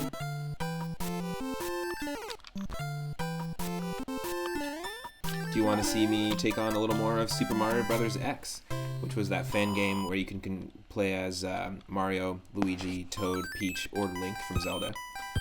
And we're taking on the actual default campaign of that fan game, but there's tons of fan-made campaigns that exist out there. Really great community of sprite artists, level designers, musicians that have come together to make some really cool stuff using that engine. But we're taking on the first campaign. We're on the Invasion 2, which is a storyline that's just default and comes with the game. And we're in World 4 right now in our playthrough, so we can continue that. I think there's 6 worlds. All sorts of options. I really like the color palette of the Sledgehammer Mario.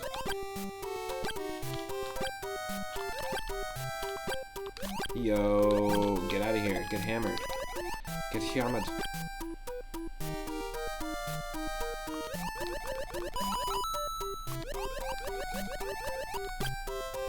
I'm excited to race Craig SMB3 in the randomizer of this game, in Super Mario Bros. 3 Randomizer. He's actually a Super Mario Bros. 3 speedrunner. I definitely am not, so it's going to be interesting.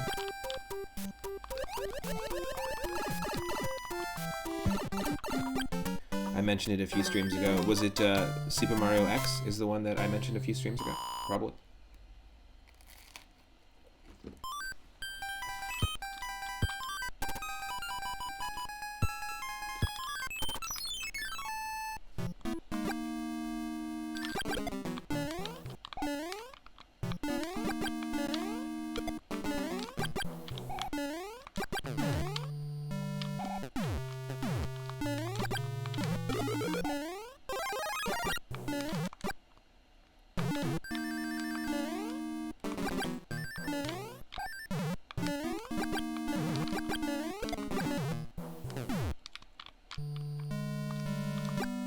Nice. Yeah, I could definitely do some Super Mario X later, for sure. We have 2 campaigns to do. Because I have a Mac, it's not that easy. I'm actually using like a fan port of it, so it's not that easy for me to play other people's worlds and campaigns on that game. And if you like the concept of that, there's something called Zelda Classic that's very similar. It's a fan game with a large community of people who make their own custom quests using the engine. And the engine is based on the previous Zelda games, so it's like inspired by Zelda 1, Link to the Past, and Link's Awakening primarily, just like how Super Mario Bros. X is inspired by Mario 1, 2, 3, and World.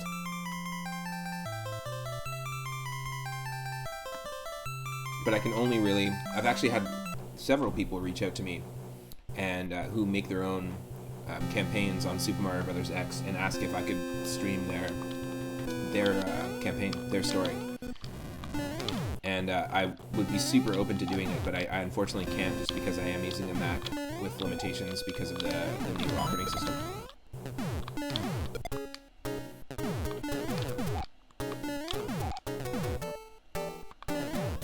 But we, in Super Mario Bros. X, we have to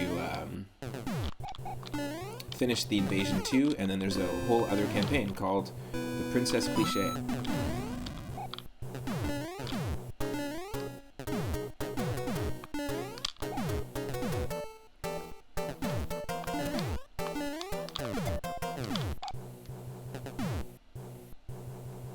Oh nice, you completed your practice speedrun on Mega Man X yesterday. An hour and 32 minutes slow, but it's a start. That's actually pretty decent though. Doesn't seem that slow to me. Are you just are you making notes about little areas where you can kind of shave off time here and there, a few seconds?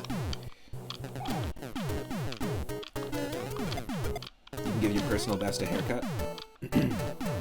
Just a trim, just a trim.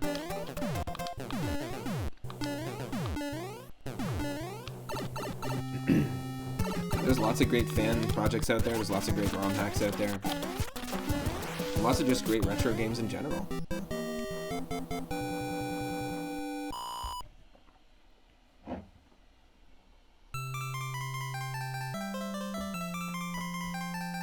Surfins, thank you.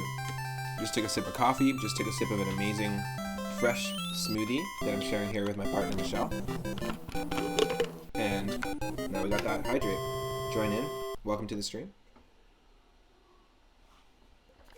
We're just doing a casual hangout with some Super Mario Bros. 3 Randomizer. Haven't done this in a little bit because I've been taking on a ROM hack, which we just beat yesterday. Got those 42 lives in World 7. That Douglas Adams reference. It happens a lot. We run into the number 42 a ton in a lot of our playthroughs, as well as ice levels. We've been really dealing with those ice levels lately.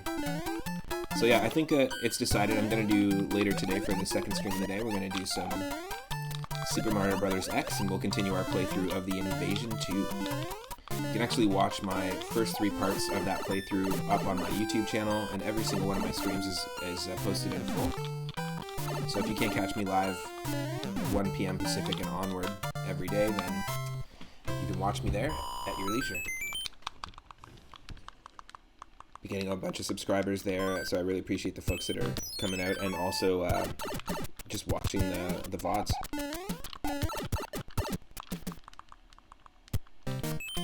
We also, me and Michelle continued our Mario Golf 64 playthrough yesterday. We did another co-op. And we had a blast. It was great. We played as different characters, just trying them all out. And honestly, Wario is ridiculous in that game. I played that game as a kid. I always chose Wario, and revisiting some of these games, like I chose Wario just aesthetically because I always liked Wario as a character. Oh god, get out of my face.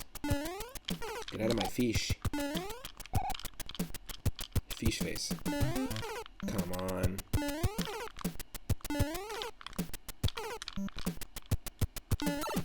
There we go.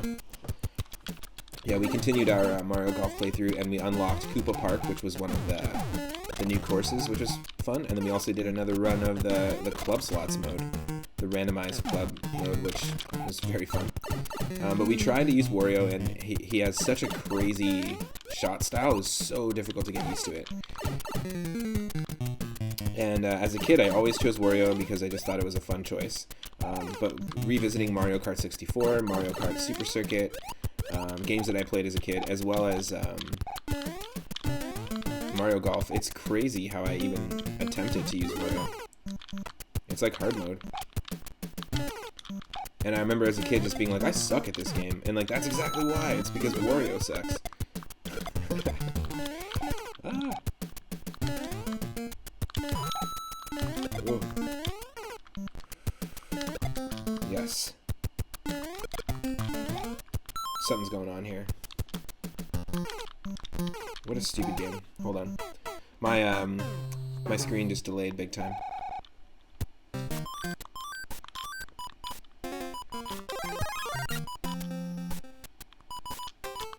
Yeah, this is what we're doing. This is what we're doing. We're using those power-ups.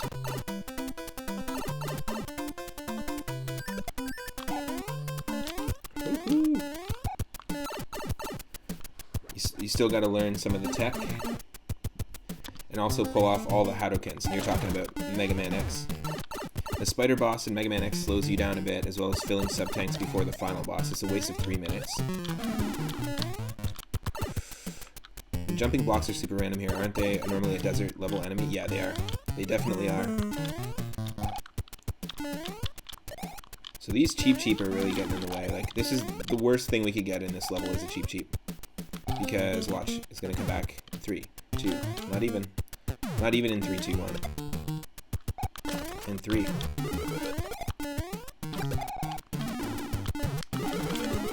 Holy shit, get out of here. Okay, here. This level is really tough to begin with, and especially if you get Lakitus or those cheap that just keep respawning. Any respawning enemy is just going to really mess with you here. You can't fall down these holes. Just this one. We don't have a good enemy pool right now that we're dealing with. Whew.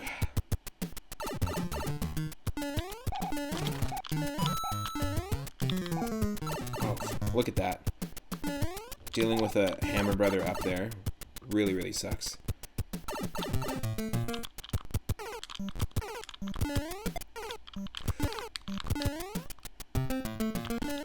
Holy crap.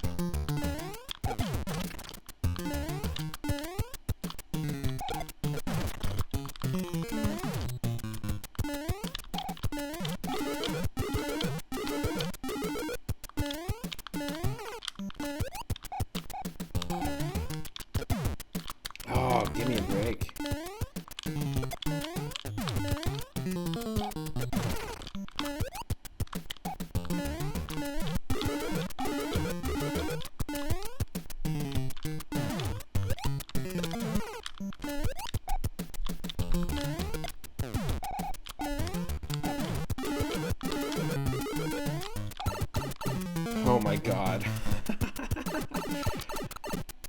break. Yes.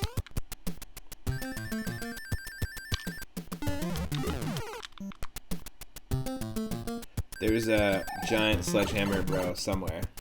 That's messing with us. It's down there, of course. This bridge.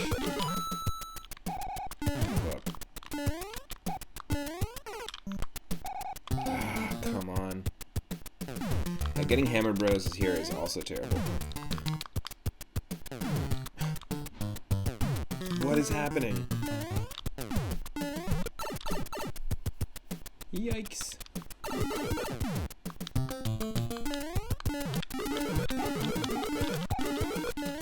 Yes.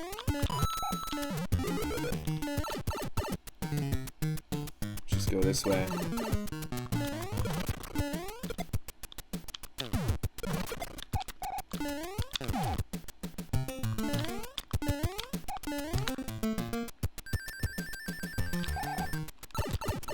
Back down here again. Whew.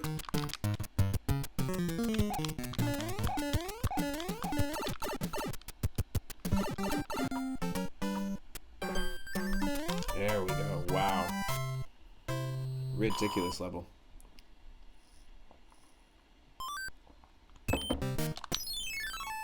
In the randomizer race, all of these overworld pipes are going to be completely randomized as well.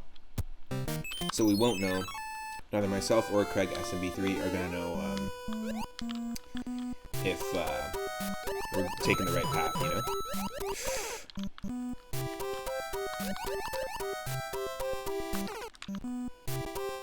Swimming through the mud.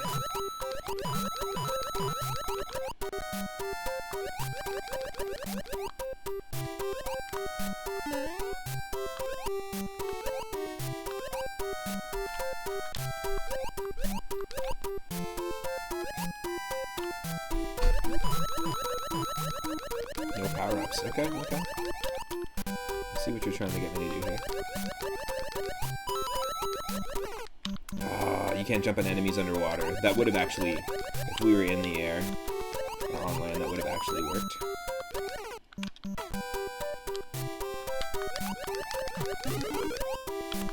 Don't need the one-up.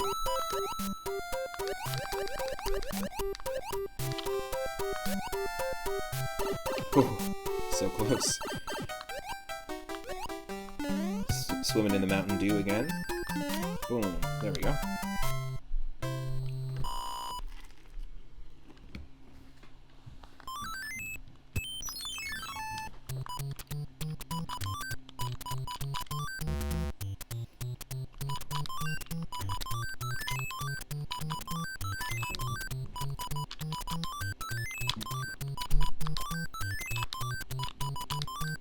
Nice.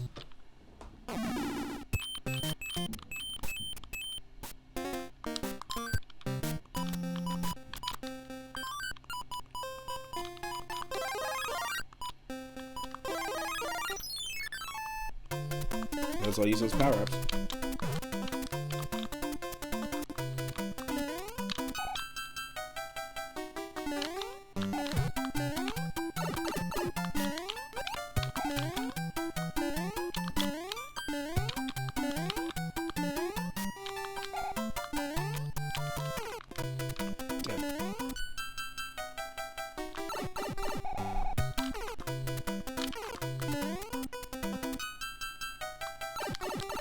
Oh, we lose it just before. That's so crazy. Why is my jump button not working? There we go.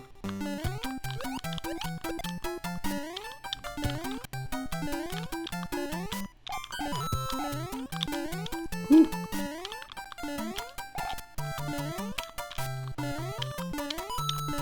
This part never gets easier. Yep. Thank you, RNG. Fish in the sky. Fish in the sky. What are you doing? Swimming so fine. Screw that guy. Let's do this.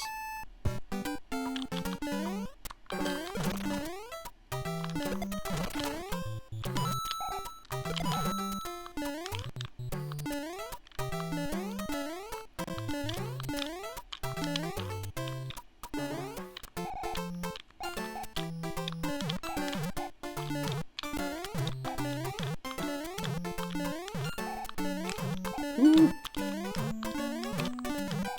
So, Rafa, you were playing that. What was the name of that bug game that was basically... Was it like a Bug's Fable or something? It was basically Paper Mario. It was like an indie game, indie RPG that was basically the exact same as Paper Mario 64. Did you end up finishing the game? Or is that still an ongoing series on your channel? Hup, hup, hup, hup, hup, hup.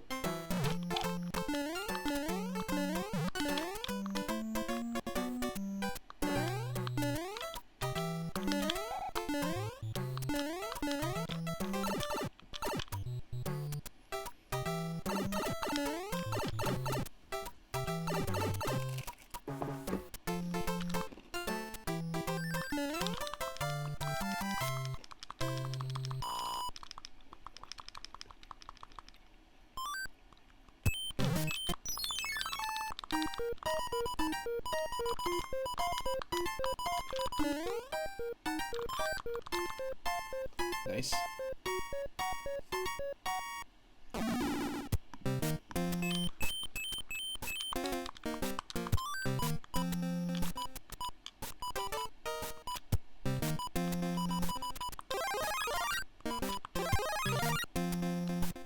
That was a waste. It's gonna waste my P ring. I just realized.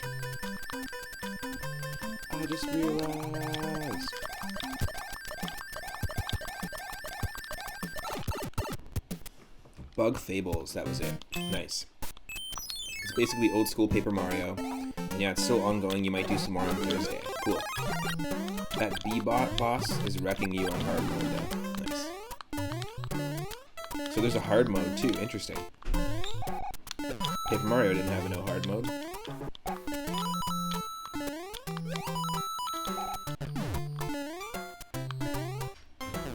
It looked really, really intriguing. I really like the art style.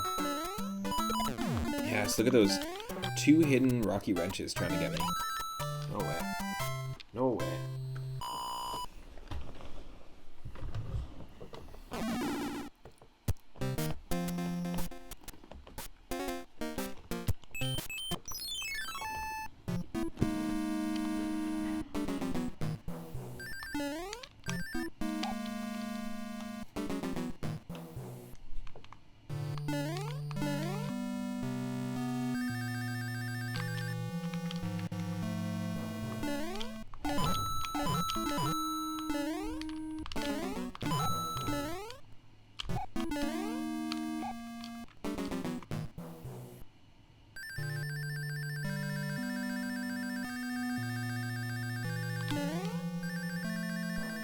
Oh, the only way to die is the lava? Okay.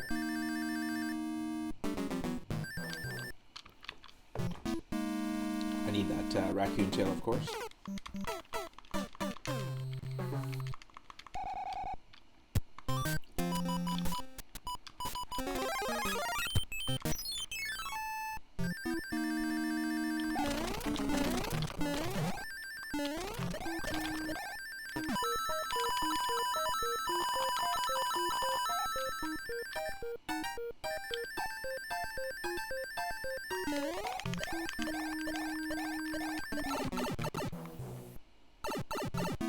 One of the equipable badges activates hard mode that offers more experience and the ability to unlock certain badges. Very cool. You always go for the hardest difficulty, so you said, why not? Nice. You even go for the hardest difficulty when you're playing Doom, because Doom is a tough one. A classic Doom.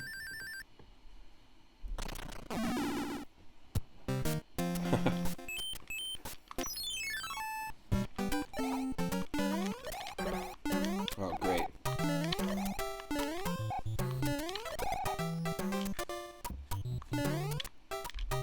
Whew.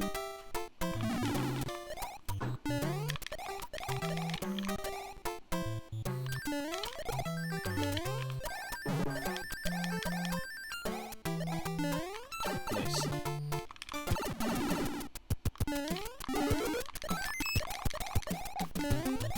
You probably would because you got to go for the challenge, right? I feel you. It's the same reason why I want to keep working on that Nuzlocke challenge. in Pokemon Leaf Green. Super tough already, so to randomize everything just makes it that much more tough.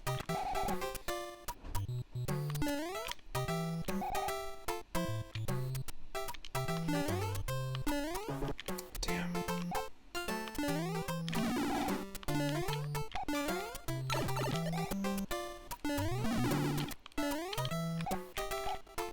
One, two, three. 1, 2, 3. Oh, 1, 2, 3. 1, 2, 3.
Awesome. Just saying bye to my partner. She's going for a nice walk. Is going to read in the park.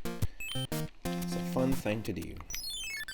Upside down piranha plants always messed up your jumps. Why are we doing this as Frog? Mario, what the hell are we trying to do? Who are we trying to impress here?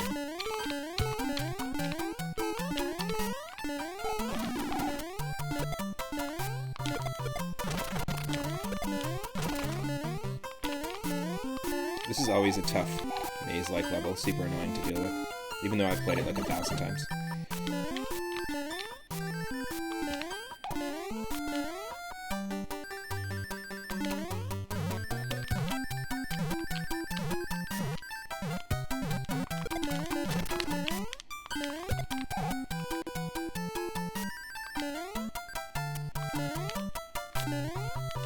Reading in the park sounds like a blast.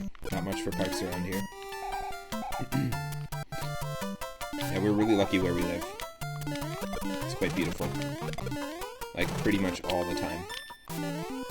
Close to the ocean.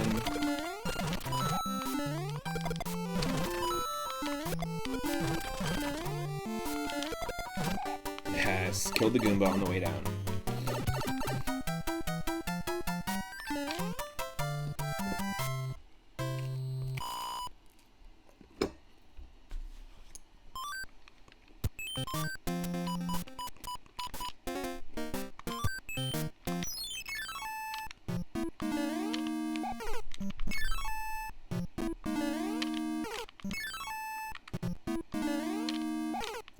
this is so tricky.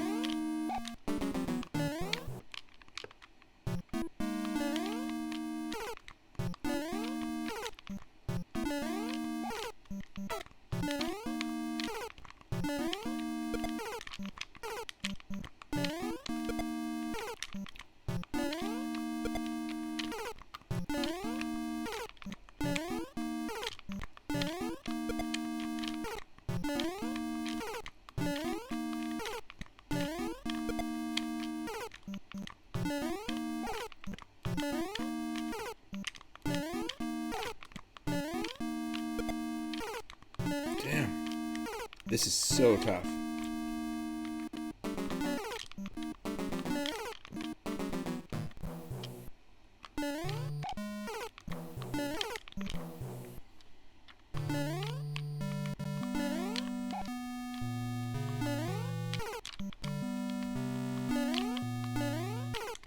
Oh my god.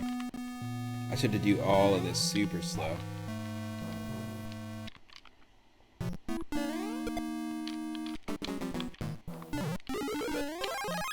Yes.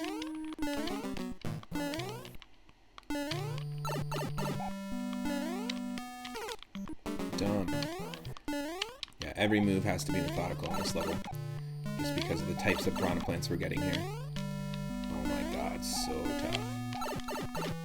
To do this without taking damage, or without having to save state would be crazy.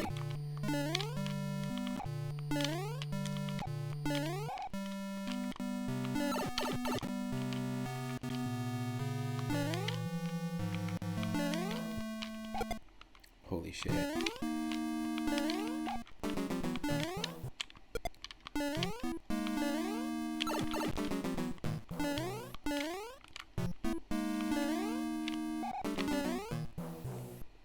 No, that's not good because we might have to... Yep, that's what I thought. Yep, we're done. Unless...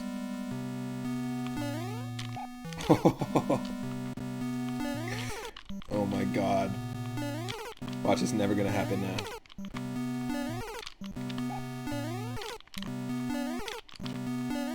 I've been here before.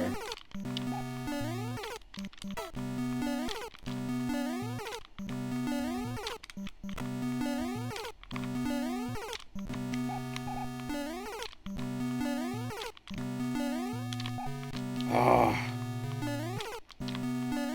I did it and then didn't save.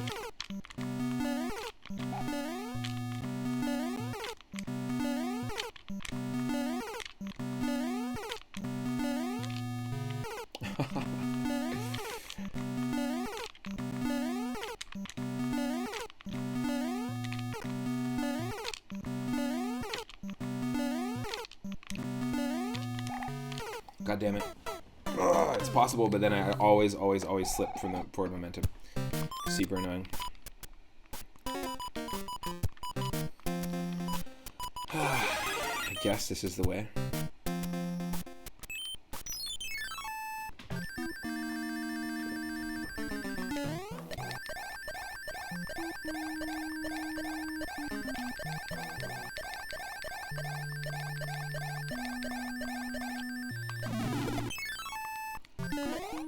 Nope.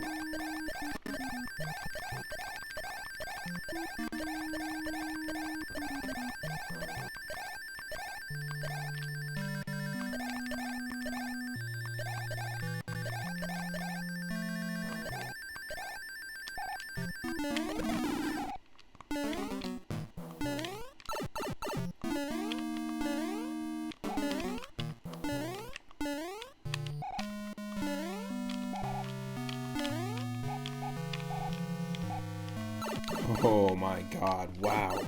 Wow.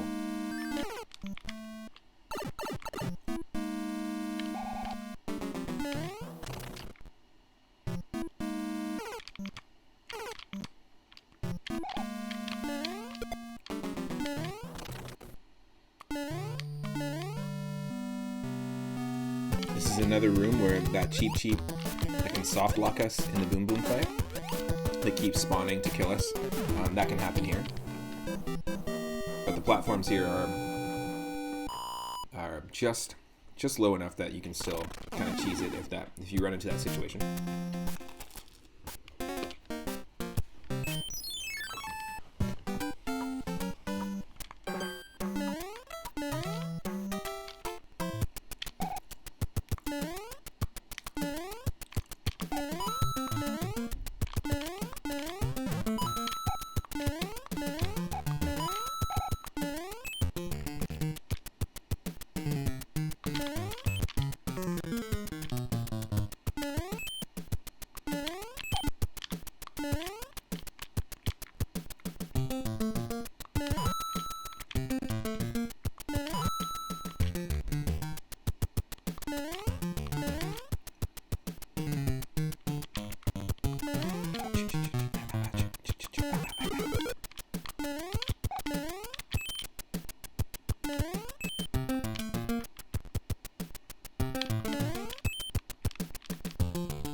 I had a blast playing Mario Adventure yesterday. They did a lot of really, really cool tweaks. Well, we played it all weekend, really, but it was really nice to beat it, and highly, highly recommend it. If anyone's a fan of Super Mario Bros. 3 at all, highly recommend checking out Mario Adventure. It doesn't have a crazy difficulty curve. The only gripes I have with it is that some levels and some stages just really didn't explain to you what you had to do. But other than that, honestly, fantastic game. Downsampled hi-hats.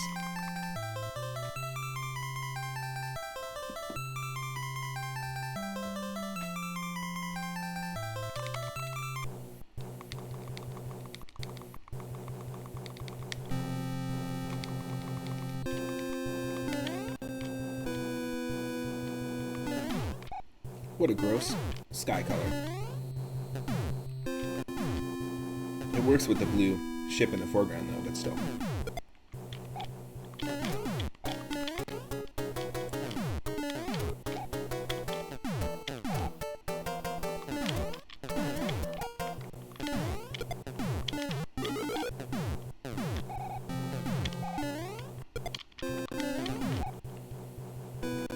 So this is tricky here, you just gotta go down, jump up, and jump up again.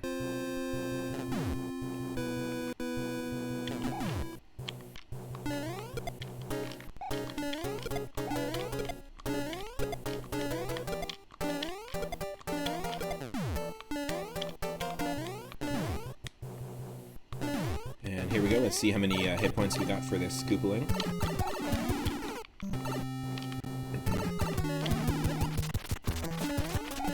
Gotta watch out, this guy's got a double ground pound every time you hit him, so jump, jump.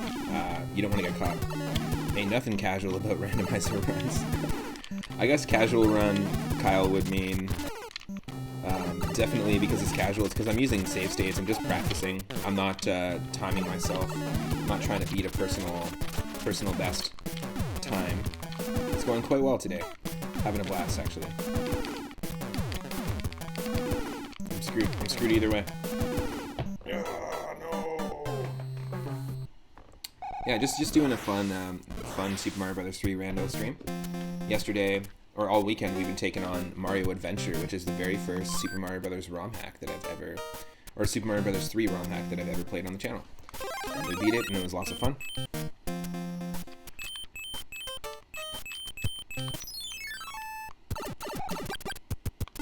This is an annoying world to have to travel around to get to the airship.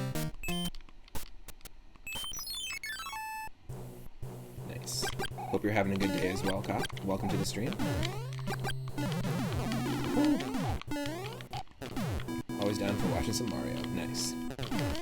Yeah, I had a real blast playing the Mario Day stream where I took the same, on March 10th, we took the date 03102021. We used that randomization seed to randomize Super Mario Bros. 1, Mario 2, Mario 3, Super Mario Land 2 6 golden coins, and Super Mario World. It was super fun to see how the same seed turned out in multiple games. So I might do like a multi-game randomization stream again like that. It was pretty fun. It was a 7-hour stream though. It was pretty long stream, but we also didn't get to play much of Mario 2 because we soft locked on World 1-1. The floor didn't spawn in one of the vases, and so the Fanto key was not really accessible. Nice. But we were able to beat Wario in Mario Land 2 with that seed, and we were able to beat, and all of them, you know, work a little differently the way that it shuffles things around. But we were also able to beat Bowser in Mario Bros. 1, Mario Bros. 3, and in Mario World.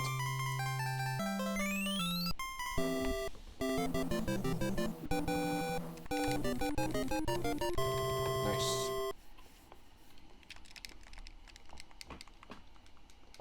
World 8, here we come. That's right, that is the day that we found out that Robert Smith of The Cure hates Paper Mario Sticker Star. He's one of us. He's not a fan. Robert Smith truly just wishes the Paper Mario series could go back to its roots.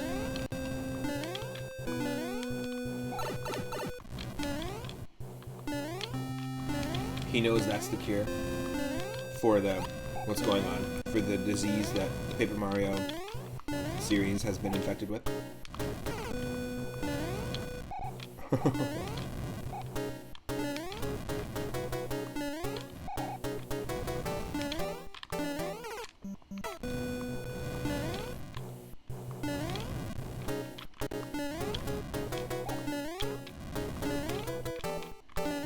Oh no.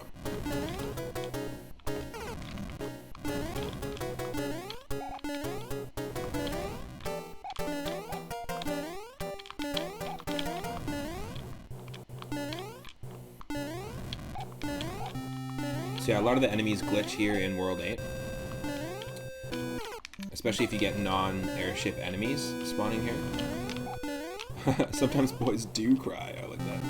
That's amazing. But yeah, a lot of the enemies were really just determining if we can jump on them or how to get around them based on their animation, not based on anything else. Because they glitch out. They tend to glitch out if they're not airship enemies, or they're not meant to spawn here.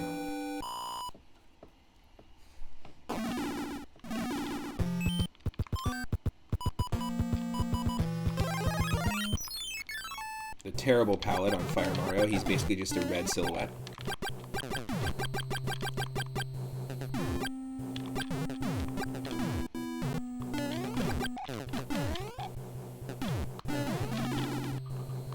Damn.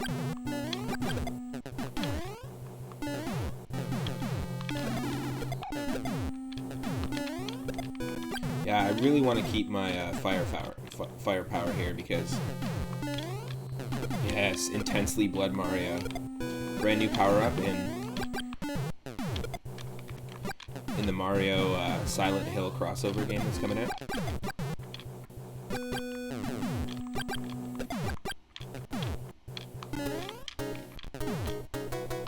It's called Silent Donut Hill. Cool.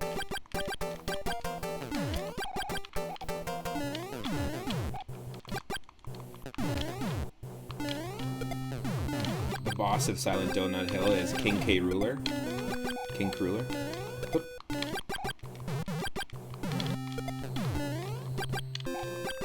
If I was a better artist, I would be drawing tons of these things.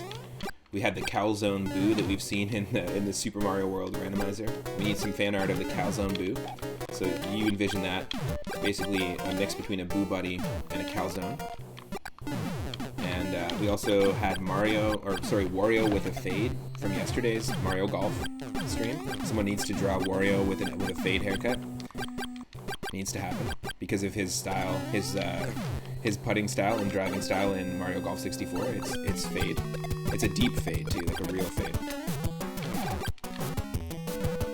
We got to draw King Thwampamari. Someone needs to draw Robert Smith, and showing off his hatred for Paper Mario Sticker Star and what the new Paper Mario games have been doing to people. There's a lot of lore being built as we speak.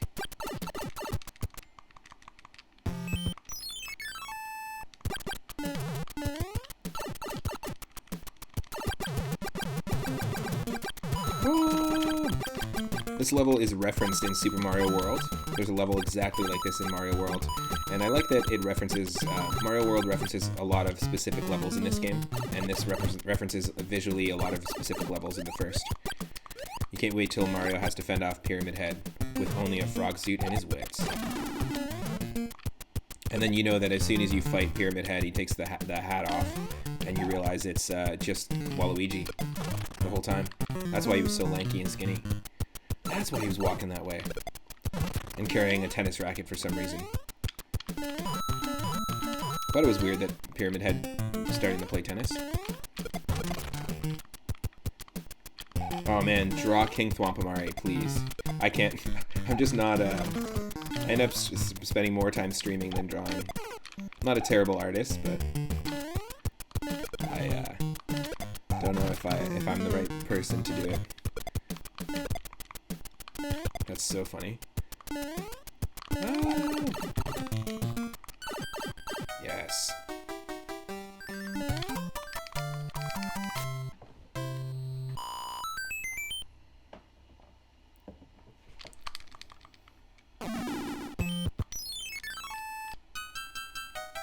They wouldn't let me in Smash. Why? So I moved to Silent Hill. Found this really cool helmet and sword. Dude, that's not a sword, that's a tennis racket. It's a sword.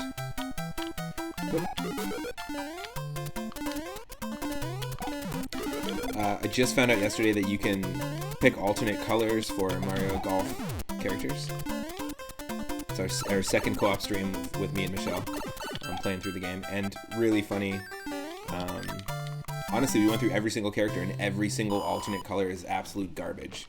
I don't know what it was, but they chose like beige, like eggshell white, MS Paint like sky blue, and really dark blue, but not purple, but not navy. Like it was awful for pretty much every character. The only redeeming color scheme that I found as an alternate color was the Yoshis. And you gotta watch out for those reverse thwomps. The thwumps. Or thwups. They go up, so they're thwups. Pyramid Head was the only gig Waluigi could get. It was either that or host a Merv Griffin-style talk show, because of his mustache. Like a 70s style talk show where you could still smoke cigarettes. They had like an ashtray between the two, between the guest and the host, and you saw the interview through a haze of smoke. Every once in a while, the cameraman who had just a little too much weed would zoom in, like pull focus to the background flashing lights and zoom into the flashing lights. You know, 70s television.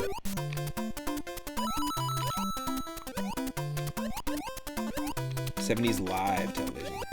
But Waluigi turned it down. He chose Pyramid Head lifestyle instead.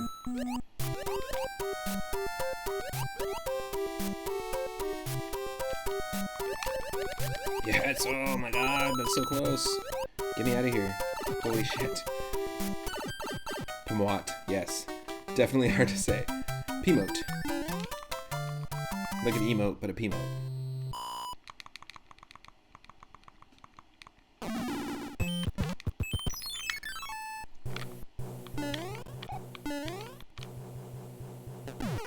I just realized I need to be taking a power-up in with me here. Because we never know.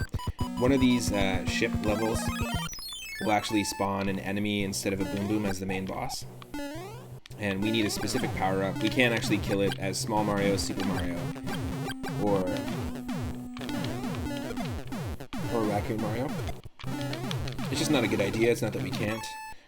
There's a high chance that we might get an enemy that cannot be killed unless we have the Fire Flower. For example, it's an empty room, and if we get a Koopa or any shelled enemy at all, we actually are screwed because Small Mario, Super Mario, and because there's no spin jump in this, and Raccoon Mario can't actually kill one Koopa. If there was another shelled enemy in the room, then we could use it to kill, like the two of them could cancel each other out. But it's really possible to soft lock yourself right before Bowser. Whereas this thing will pretty much take care of most of the enemies. Yeah, see, that's a Boo Bar, that's a Podobo, and this is a Barboo without a Boo Bar. Barboo, Boo Bar. Hey Barboo, hey Boo Bar. Picnic baskets.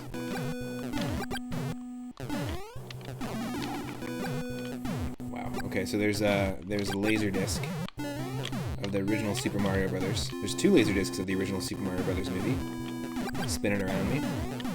I always called those things laser discs. Lots of people call them orbs. So you were in that's when the host trails off after the second hit.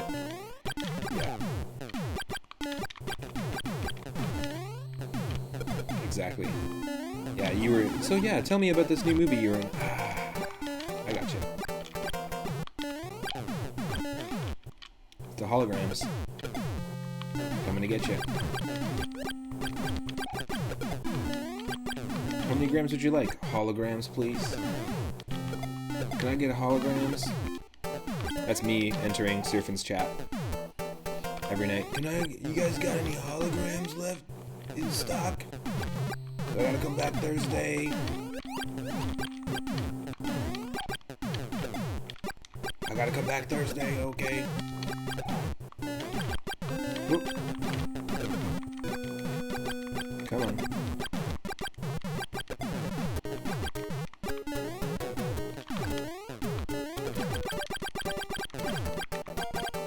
Whoop.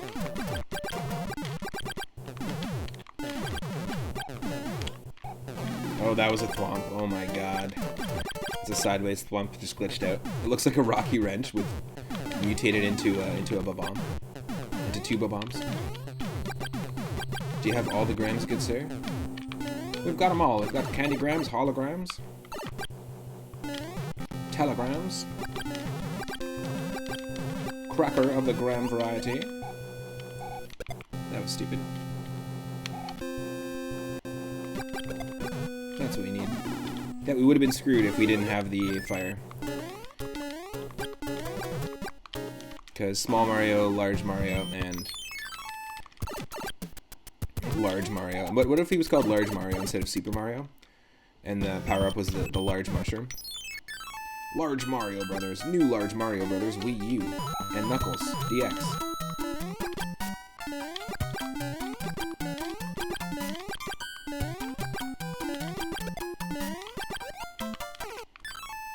Great.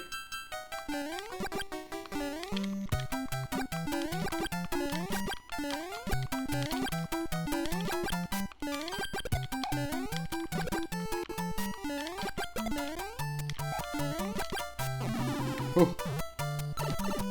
I'll take it.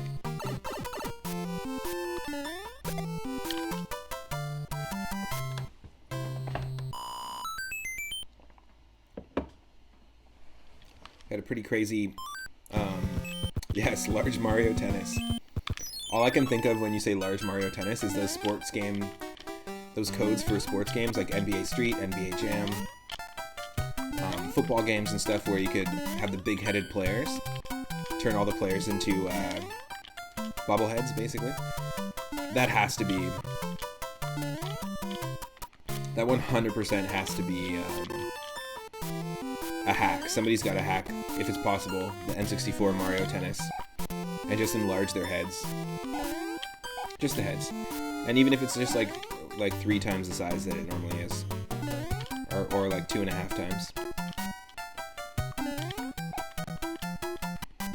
In fact, there's that game on DS called Mario Hoops 3-on-3, and it actually is it's a basketball game that wasn't that bad. Basketball Mario game, but some of the characters, it's actually like a Squaresoft collaboration, believe it or not. There are Final Fantasy characters. You can play as a Black Mage, you can play as a Moogle, as a Cactuar, but also as like Waluigi and as a Koopa and as Mario or Peach. That would be the game to edit, not Mario Tennis. You got to do that basketball throwback.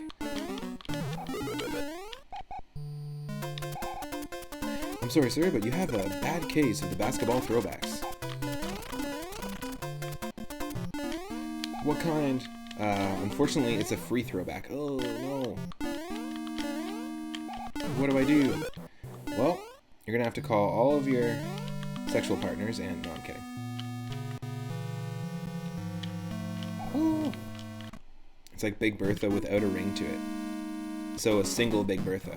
Big Bertha without a ring.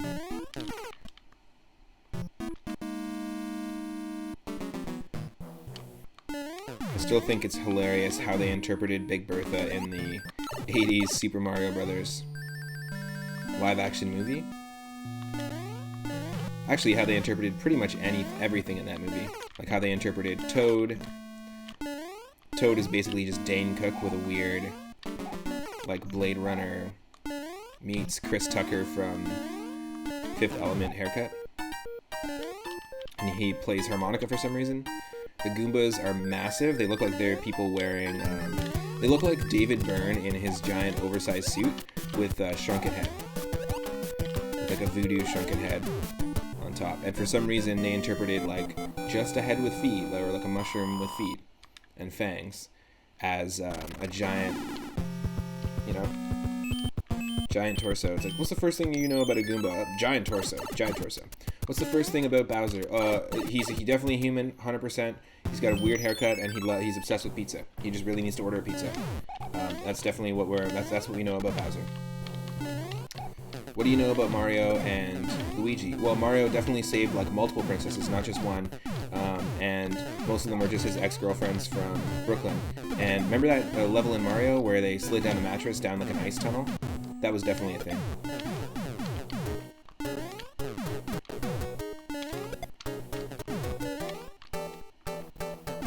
Remember the two Koopa kids? The two Koopalings that were basically just the cartoonified, and even more cartoonified version of the Home Alone villains? Spike Koopa, and what were the other ones? Iggy? Just Iggy and Spike? Right, those two worlds in Super Mario Bros. 3, where you had to fight Iggy and then you had to fight Spike, and then you instantly had to go fight Bowser. Love those games. I would love to see somebody try to make a game based on those characters. Like, try to do a Super Mario World hack with those characters. I was just about to say that Bob-omb was the only accurate thing in the movie. It literally was. The only accurate thing in the movie at all. Besides, I guess, like, the Super Mario Brothers music at the very beginning.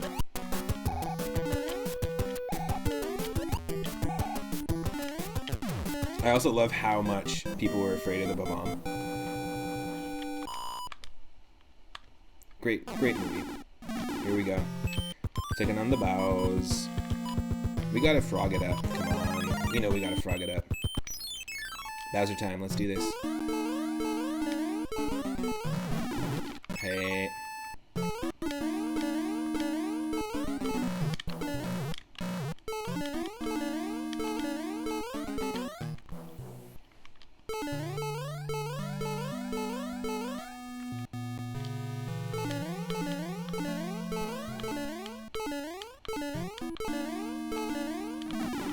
Ooh, so close.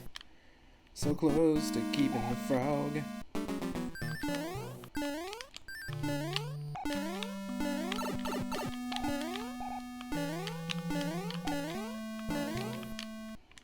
Ah. This is always a tricky one.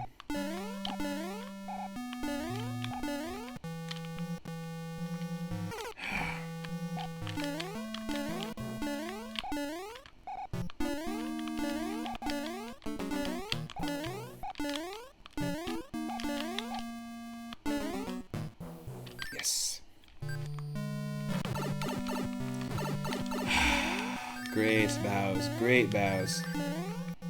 Thanks, bows. That's a t-shirt. Great bows, thanks, bows.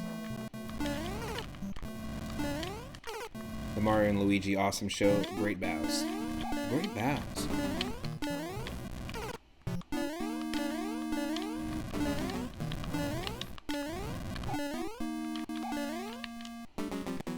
Here we go, everyone. Taking on Bowser. Taking on Toxic Bowser over here.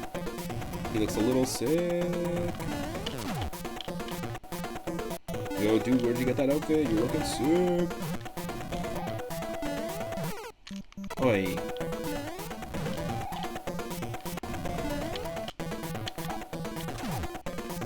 After the crazy multiple Bowser fights we had to do in Super Mario, or in Mario Adventure this weekend, this is so simple in comparison. Where we had to avoid the lava and like really coax him through a few different really difficult places. Remember the live action Mario Brothers show? Absolutely did. My favorite thing to watch as a kid was the animated versions of those episodes. It was really, really cheesy, obviously, the live action segments. But there we go. We got Bowser completed, defeated. Yeah, I love that game, or I love that that TV show. I also remember watching as a kid The Legend of Zelda. Like they would have like 4 or 5 episodes that were Mario related ones, and then they would alternate and have a Zelda cartoon play at the end. And I always loved how dopey Link was. Like, they really were trying to subvert the trope, the princess trope in that TV show, because in every episode Link screws up, gets kidnapped, or almost dies, and then Zelda saves his ass. So it's kind of the antithesis of the game, but I think that's pretty cool. But then again, in later games you really need Zelda's like silver arrows to defeat. You can't really do it without Zelda to defeat Ganon. Ooh, Biker Mice from Mars. Epic TV show. Love that. There's actually a really cool Super Nintendo game of Biker Mice from Mars, and it's a top-down racer. Really, really tough. Lots of people speedrun it. I highly recommend checking it out if you haven't before. Thank you for the GG. Always like this end credit moment where they show off a photo. Like, they play a little scene from that world and they show off a photo of the map, like a painting. And to me, this is like the precursor to the paintings in Super Mario 64. It feels like it wasn't a random choice to just use paintings. It's like there are paintings in Peach's castle. Also, this game, the canon lore for Super Mario Bros. 3, basically Super Mario Bros. 1 actually happened. Super Mario Bros.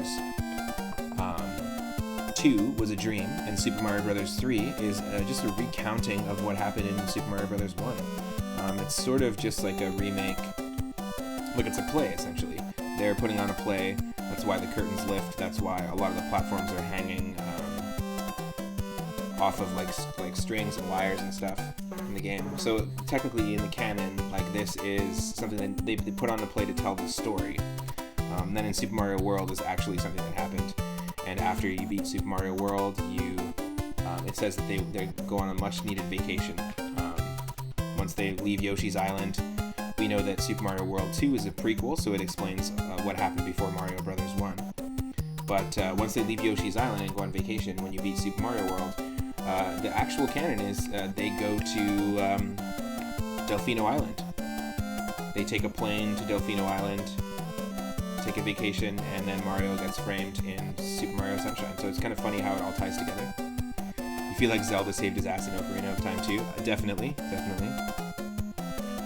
Yes, the Biker Mice from Mars racing game on SNES was very intense, for sure. And the music was really, really good. Nice, so we beat the game, that's awesome. Let's go see who is online right now, and that we can maybe send a little love to.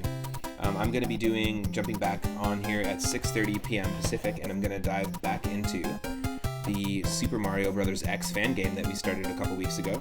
If you're watching on YouTube, you can actually go check out the first 3 parts on my YouTube channel, 3 at Moon on YouTube. Thanks again to everyone who tuned in live, and specifically who tuned in to just hang out, and thanks again to those who have been just chilling and spending your day here in the channel. There's lots of different places you could be. So yeah, I appreciate that you are here. Let me just see who is online right now. Yes, let us raid Itarama, a good friend of mine, another streamer. He is playing something very cool. I was talking about it recently, talking about ROM Hacks All stream, and I was talking about the Donkey Kong Country Randomizer. Well, I just was informed that there's a ROM hack for Donkey Kong Country on Super Nintendo. It's called DKC Mania, and Itarama is playing it right now. He's a great streamer. He, give him some support if you can. Click that follow button. He streams a lot of really cool games, a lot of cool retro games, a lot of cool retro game show games, and also modern stuff like Dark Souls and more up-to-date stuff. I'll see everyone at 6:30 p.m. Pacific, and I will continue with some Super Mario Bros. X. And yeah, take care. Thanks again, everyone. Stick around for that raid. Earn those moonstones. See you in a bit.